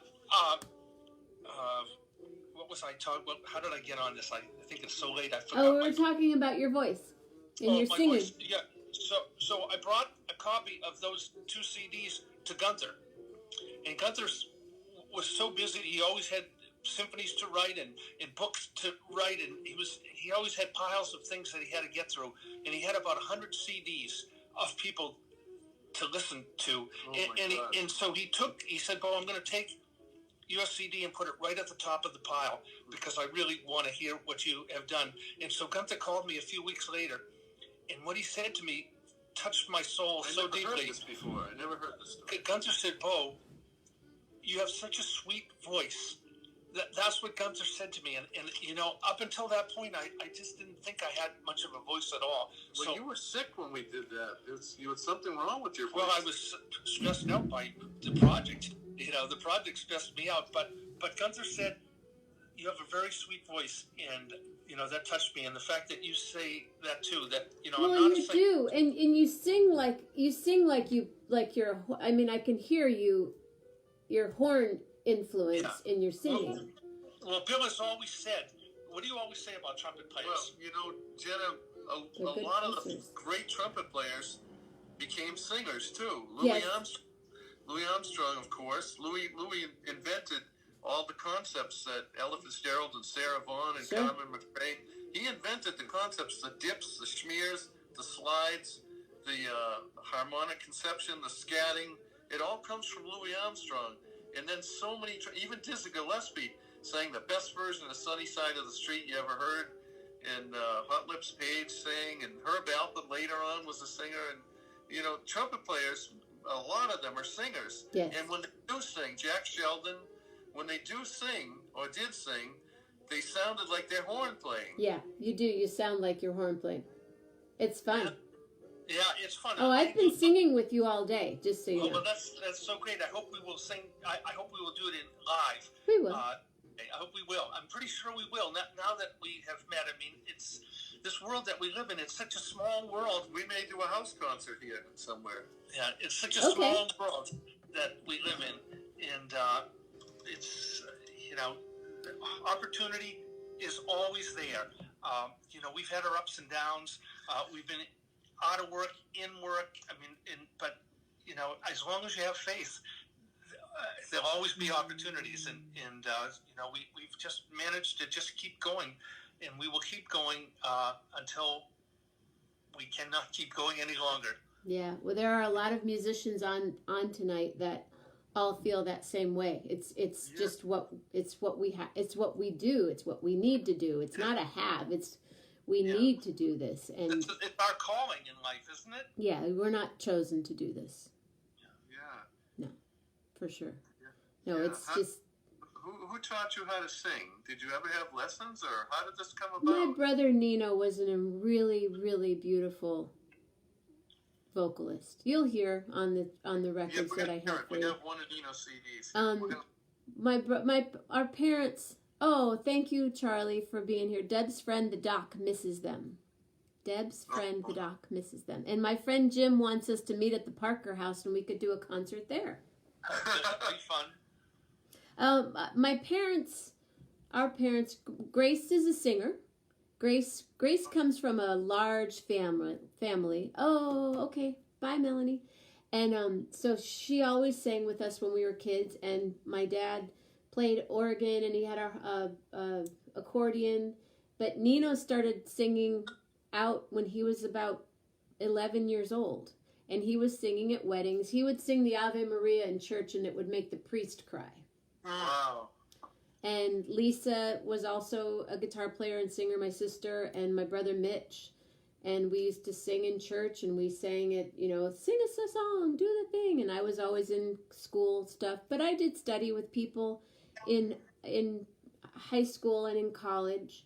And then I moved to the Bay Area and studied. I've performed and studied with Bobby McFerrin and Patty Cathcart and a lot of really incredible musicians in the Bay Area. Ed Kelly, who is a wonderful pianist, and I've just been in that world for most of my life. Yeah, and Abby Lincoln was one of my main mentors. Well, we loved her. Boy, Yes. God, listen to all her records, all her CDs. Yeah, I saw her live several times. She was a gift. She was a second mother to me for sure. Wow, that's so great. Have you ever played with James Taylor? No, but James was at the performance. He was at, I think, one or two performances when I was conducting. Oh, with the symphony, sure. Yeah. Because his wife worked for the symphony. That's right. Yes. But James, I love his voice. We're big James Taylor fans. Oh. God, I've gone to see him live a number of times. Oh, yes, for sure. His music touches my soul. I know his brother Livingston, but James we don't know personally. I've met James once, and I've met Livingston. Well, Livingston introduced me to James. Livingston plays at the Freight and Salvage, which is a club in California, listening room, big, great, beautiful space in Berkeley. And Livingston has been performing there for years, and he introduced me to James. And then Liv I see at the Folk Alliance conference the last few years. Mm-hmm. Yeah, they're good people. Yeah, my mom's whole family, they were all singers too. So she's going to sing tomorrow night on the karaoke. Are you, Bo? I don't think so. Not tomorrow. You're welcome. I think I'm going to be asleep by 11 o'clock because Okay. I'm going to have to catch up after this After night tonight, right here. this was a rally. Yeah, but one night I will sing, but it Okay. won't be tomorrow night. Well, you both are both invited back anytime, and you're together, apart. Your daughter, anybody that like it's. Yeah. I would love. I'm always open to. Everyone has a story. I know this. Of Ruth course. met Livingston on Martha's Vineyard. Wow. I want to play. Is it number? This is fun. Why are there so many songs about rainbows? And what's on the It's so other sweet. side? You guys are great. We thank you for believing in us. Thank you. And if people want to order the CD, You can go to our website, winikermusic.com. and if you don't mind, Bill, if you can post anything you want, like YouTube videos or anything in this feed, and then you can share I'll tag you tonight when we're done, and then you can share this on your page, Yes. on your thank you. Facebook page. Yeah. And I can't wait to meet Ruth Ruth she's great. and Ruth- Abby. I want to meet Abby too. Well, For sure.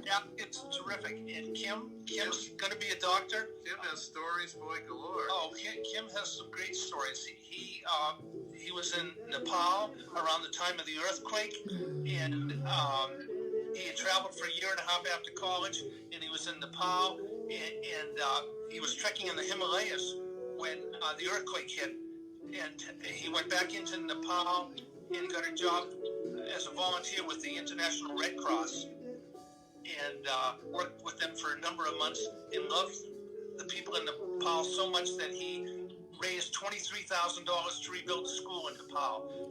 That's what kind of young man he is. Well, your whole family is fabulous. Do you have Well- any animals? Say that again? Do you have any animals? Well, we grew up with dogs and cats. Yeah, we grew up on a farm. Boy, we had the best. We had a dog that went on summer gigs with us. Right. Lillian comes with me to all my gigs. Yeah. And we had a cat. Her name was Kutta, the cat, and she would beat her tail to the music. I bet she When we did. were rehearsing in those early days, she would be beating her tail along to the music. I believe. But we love dogs and cats. We love them. Good. Well, that's my song, my thing. So, yeah, like I said, you're welcome back anytime. Well, And we'll Bill, be back. thank you so much. Bo, it's really a pleasure to meet you. And Well, his, it's my pleasure to meet you too. And thank you.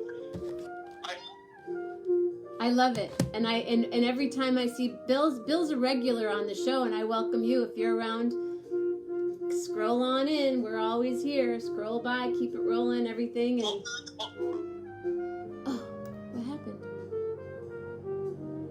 Their phone died.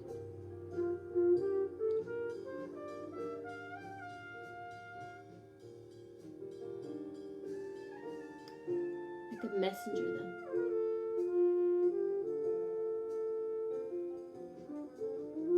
Maybe. Listen to him play.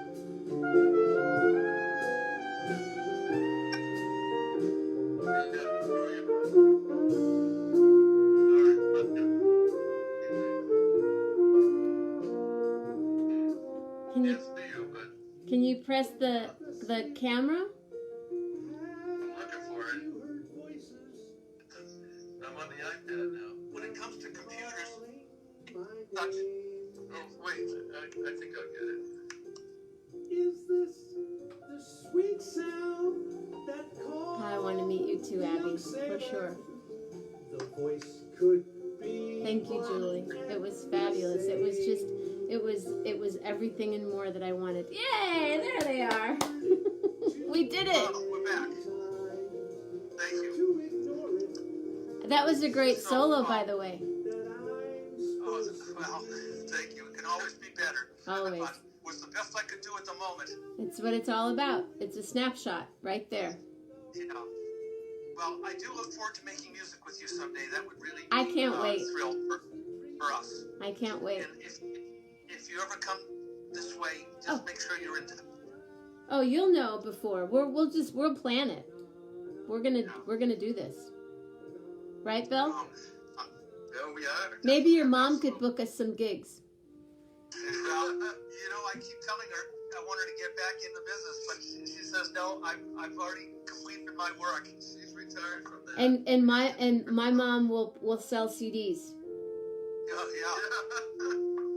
for sure. You guys were doing something as a family, selling something. Oh, we sold Bose radios. Right, that's right. I thought that was Framingham. A big story. Yes. Yeah. Fantastic. My whole family, they called us the Flying Mamminas. We sold Bose radios coast to coast. All the like conferences and airports. My sister started that whole process in the airports. I'll tell you, I wish they were Bose, but the B-O apostrophe S. Right? Bose. Yeah. That's Wish true. they were Bose. Well, you're my favorite Bo for sure. Well, there are a number of them. I do. I've listened to your CD 10 times since I got it. Both of them. We're One's on in it. the car, which is why I'm still playing the second disc over and over, because the other one's in the car. You know what really is essential for music? The music has to have life. You know, in my life, I've played with some groups, and when the music isn't coming alive, you would just as soon give up music and not even play anymore. But when the music is alive, it takes you to places that you can't find on any map. No alcohol will get you there, and no drugs will get you there. But the music itself, working as a team, will get you to what I said is a place that Isn't that feeling the most incredible feeling? And I've been trying really hard. Like, I get it here on the show, and sometimes, I always like I teach yoga and I practice yoga, and they say to live off the mat. Like, you take it with you off the mat, and I try to take it with me off the stage. Yeah. That feeling. But that feeling, when you hit that high, it's a high that you can't really get any other way. I mean, there are other ways to get high. No. But, It's the best. But when what Bill and I have always tried to do, and I think one of our successes has been interacting with audiences. Some of the greatest musicians in the world will pull a curtain down between them and the audience. Yeah. They don't really want to show their emotion at all. Yeah. And they may be great, but they show no emotion. But you put your heart and soul into everything, and you move and you create every moment. And we're always on our breaks. We sit down and we get to know our fans, and then we play to them. We played at this restaurant for 26 years every Sunday in Boston, and there was a table right in front of the band, and the trumpet bell almost reached right over the table, and they said, well, we can't sit at this table because it's going to blow our eardrums out. And I said, you know what, the trumpet is as soft as a violin if you play it that way. Right. And they could carry on their conversation and talk, and we could still be swinging like mad, but really soft. So it's all about making the music come alive. That's something that's You respect the music. Yep. Yeah, we love it. And we could take any song and treat it with respect and dignity, no matter what the song is.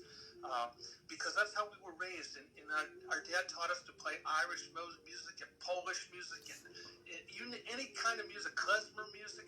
We could play we could go to a Polish wedding and play for 8 hours or something like that. On St. Patrick's Day, at the Park House, we played all Irish music. The Dunphy family, it was an Irish family, and they made us play on St. Patrick's Day. They could have had an Irish band, but they loved our Irish music, and we had them dancing on the ceiling. And so we whatever we played, we put our heart and soul into it.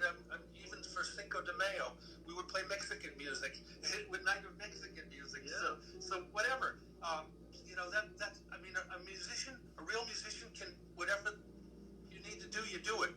musicians are stubborn. They think Yeah. it's below them to do like. I don't play with music those or- people. I don't have the patience for that. But we, communicate. It's like interacting. I mean, that's what it's all about. It's like we want you to come with us and enjoy this experience that we're having. And when that happens, it's like going over the moon. And you're having it. Good night, Mama Grace. And you're having it too. And you're sharing that great Yeah. experience with them. Oh, Yeah. we are. For sure. We get more out of it than they do, but it's a team effort. We work together. I've always felt myself. I've always felt I was sort of the Tom Brady of music. I'd take my band up to the line of scrimmage, and depending on what the audience was doing at a certain time, I would make the calls, just what needed to be made. And a lot of times it was audibles, going from one song to another song to another song. Sure. And that's what you have to do as a band leader. Jenna, your camera's off, so we can't see you. Oh, really? Oh, I'm here. I'm here. You're here. Yeah. But we hear you. I'm here. Yeah. Okay. And your music, oh, it just ended on that record again. Yeah. I love it. Yeah. I love you guys. Well, I'm thank so you. glad. Bill, thank you for how, Bill, I gotta ask you, how did you first come onto my show? Oh yeah, Bo asked me that too, and I'll tell you. So I was reading one of Benny Green's posts, and you made a comment on a really nice comment to Benny, and so I said, "Boy, this is a really special person." So I went to your page, That's right. and I caught one of those, and I caught a couple of them, And then I told you my story about Benny. right, Yeah. that's right. He was practicing hours and hours Yeah. and hours. You could hear him Yes. through the walls. So that's how it's all through Benny. Thank you, Benny Green. Well, one of these nights Benny will be on the show. We haven't gotten a date Oh, that yet. Yeah, he'll be here for Great. sure. Benny, Okay, come on. now I remember. Because you and I messaged quite a bit. Yeah. Yeah. That's right. Yeah. Yeah. Well, Bill is in charge of our publicity, and he does a very good job. He's amazing. Yeah, I got. You both are. Well, we've worked together side by side, as I said, for 58 years. I mean, Lovely. we haven't even had an argument yet. Yeah, I know. I work with my siblings too. Well, we have had a couple. Well, your but parents we have- sure did a great job, you guys. Well, my dad's gone 20, as I told you, he's gone 23 years, and he's still watching out over the boys every day. He has to. We still need his supervision, and he's there when he needs to. I'll say one last thing to you. I could always go to my father when I was having an issue or I needed an answer to some problem or how to figure something out, and my dad always knew exactly what to tell me, and he always knew the right answer. And he's gone 23 years, and lo and behold, I have my brother Bill, and now Bill's taken my father's place. And I can go to Bill, and I can say, Bill, how am I going to make it through this situation? And he tells me exactly what I need to know to make it through. And boy, how lucky am I? I have to tell you, in all honesty, Bill has been my best friend and my biggest supporter all these years. That's all. I think that's how I'd like to end it tonight. Well, that's a perfect ending. Thank you. So we love this opportunity to be with you, and if we do this again, and I know we will eventually do this again, but we want to spend maybe 15 minutes before we go on air so that we can get everything just right. All right. Well, I don't know. We could have done any different. This was really quite. I know I meant to get, we said let's get together earlier, and I was making food with my mom I was with her till 9:30 and Jeanette, and then I came back here and I was trying to get. Yeah. But I appreciate that you want to take that time, so thank you very much. I want to take that time because I want it, there's no such thing as perfection, but I want it to be as good as possible. Well, I think this was as great as possible. I do. Well, I appreciate that. I appreciate that tremendously, and bless you and your family. And I know your mother's birthday's coming up soon, and next week, isn't it? Yep. Next Wednesday, a week from yesterday. Because I'll tell you what. Next Wednesday. Well, we'll do this. We'll do this off air. We're We won't do this off air, but we're going to do something special for your mother. Okay. Went to bed, so that's okay. I don't She wanna just say went to she's bed. down. She just left. I know, but we're going to do something special for her on her birthday. Okay. No, I'm going to call her up and play happy birthday for her. Okay, because she'll be my guest both on the probably the morning one, but the night one for sure. We'll have a party for her. But You're welcome to call her. Oh, I'll give you your number. No, he wants to call her right at home. I'm going to call her at home, but let's not. You'll. I won't tell her. Send, you send us her number. Send us her number. And I'm going to call her on her birthday. Because she knows who you are. In the morning, I'm going to call her and wish her happy birthday and play happy birthday for her. All right, that's perfect. That's what I do for all of my friends. When is your birthday? July 3rd. I was supposed to come out on the 4th, but I came out a day early. He's a firecracker. I will sing to you on your birthday. And when is your birthday, Bill? July 11th. Are you kidding? And what about yours? October 24th. So Cancers and Scorpio get along really well. I guess Tis so, true. yes. Tis true. Are you a Cancer? July Yes, 3rd? Yes, both Cancers. Yes. Yeah. Yep. Well, Jenna, thank you for the pleasure of your company. Thank you so much. Thank you. And your stories and your enthusiasm and your love for this and for the music. And it's like you'll get a lot of love and a lot of connection from this. So I'm psyched. Wait, what about Armando?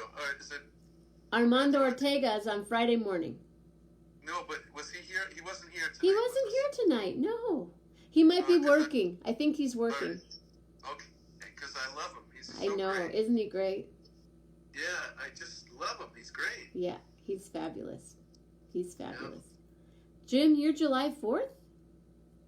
And Julie's July 10th? No wonder. All my friends. You know, Bo, what you're going to need to do, are you on Facebook as well?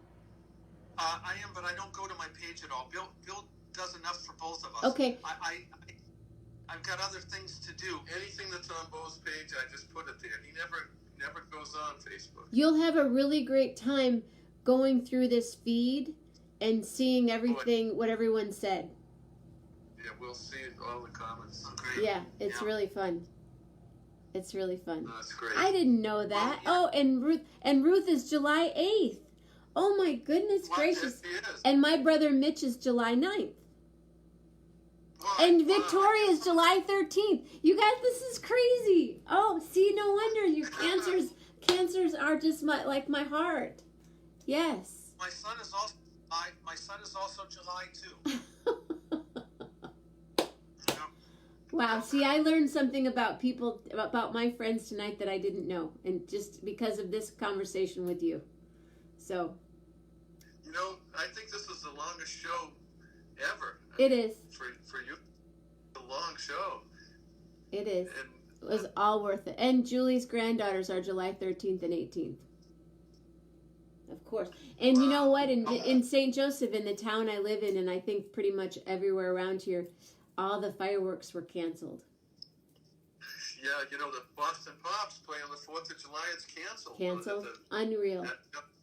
Tanglewood has been canceled this summer. Yeah, the whole summer season of Tanglewood is out. It's really, it's devastating. Yeah. It's absolutely devastating, but we must think a moment about all the dear people that have lost their lives, and thank all the doctors and nurses and people that have just worked around the clock to save so many great people. I mean, it's just the most. Those doctors and nurses, they're real heroes. It's just Heroes. amazing. Yeah, It's heroes. It's just awful, dude. This is something that hopefully we will never see again. I hope we will never have to live through anything like this again. It's just been devastating. Yeah. We just send our thoughts and prayers out to all the families that have been affected by this pandemic. Amen. Yeah. Well, let's get some rest. All right. Good night, you guys. All right. Good night. Thank you very much. much. Bye. Until Thank we you. meet again. Until we will meet soon. Okay. Good night, Jim. Bye bye. Bye-bye. Thanks, Bill. Bye, Bo. Thank you.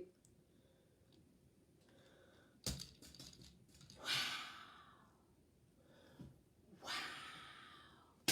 Well, May 21st has started out perfect. Thanks, Bo. Thanks, Bill. Thank you, Abby. Thank you, Julie. Thank you, Jim. Thank you, Victoria.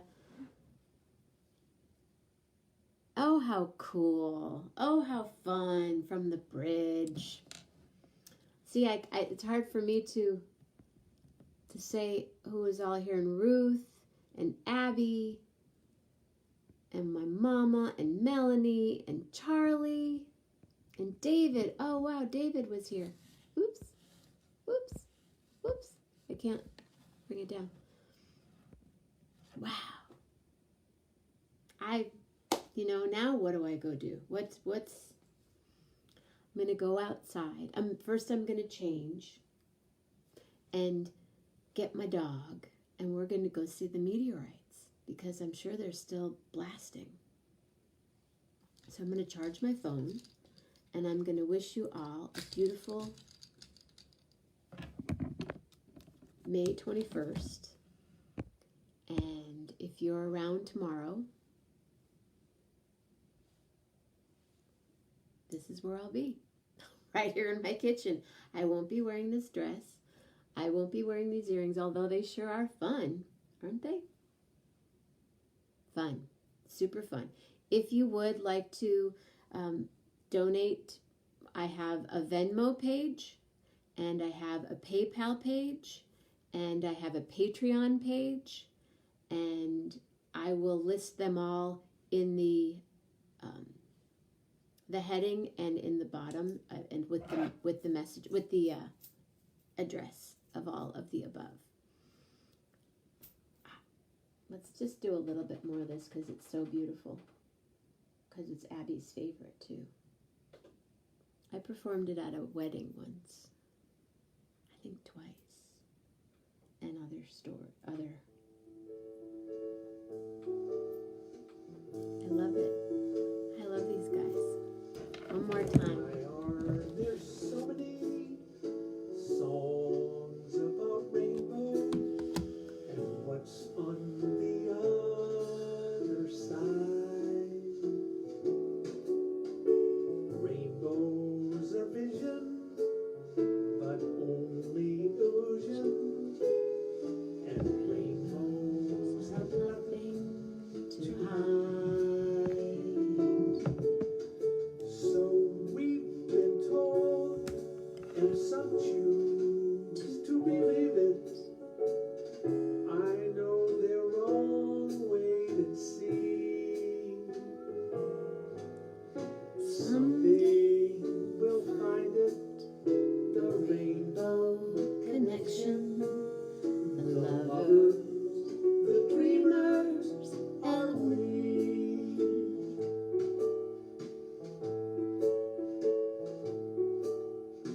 Who said that every wish would be heard and answered when wished on the morning star?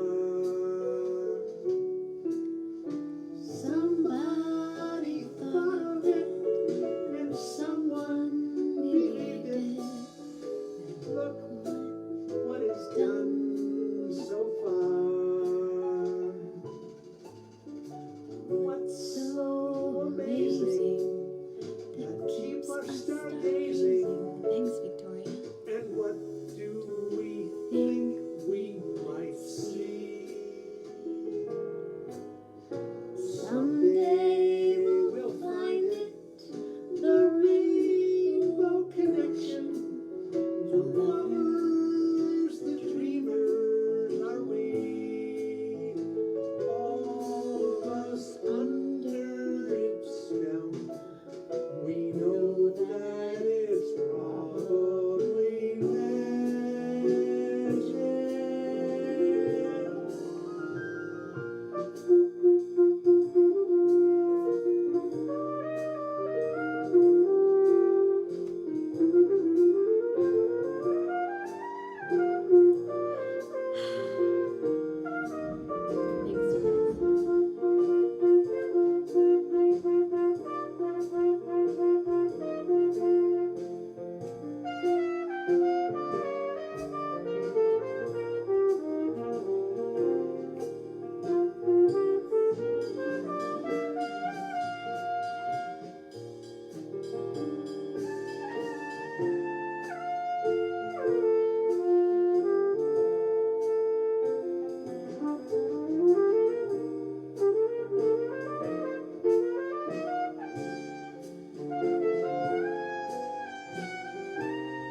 asleep.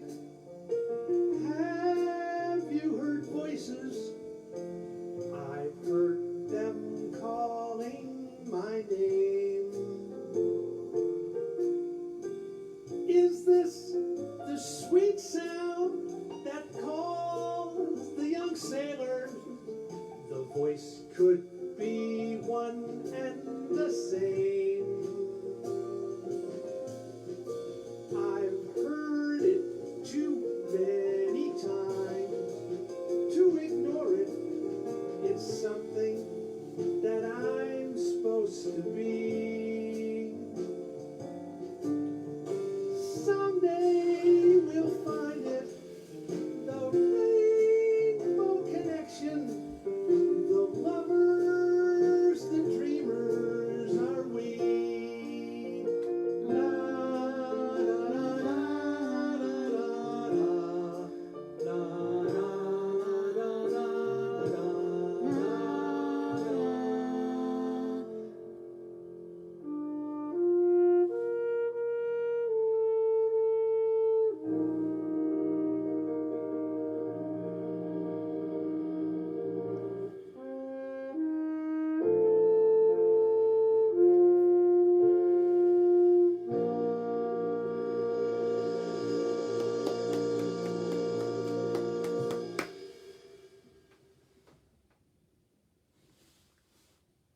Love hard. Good night.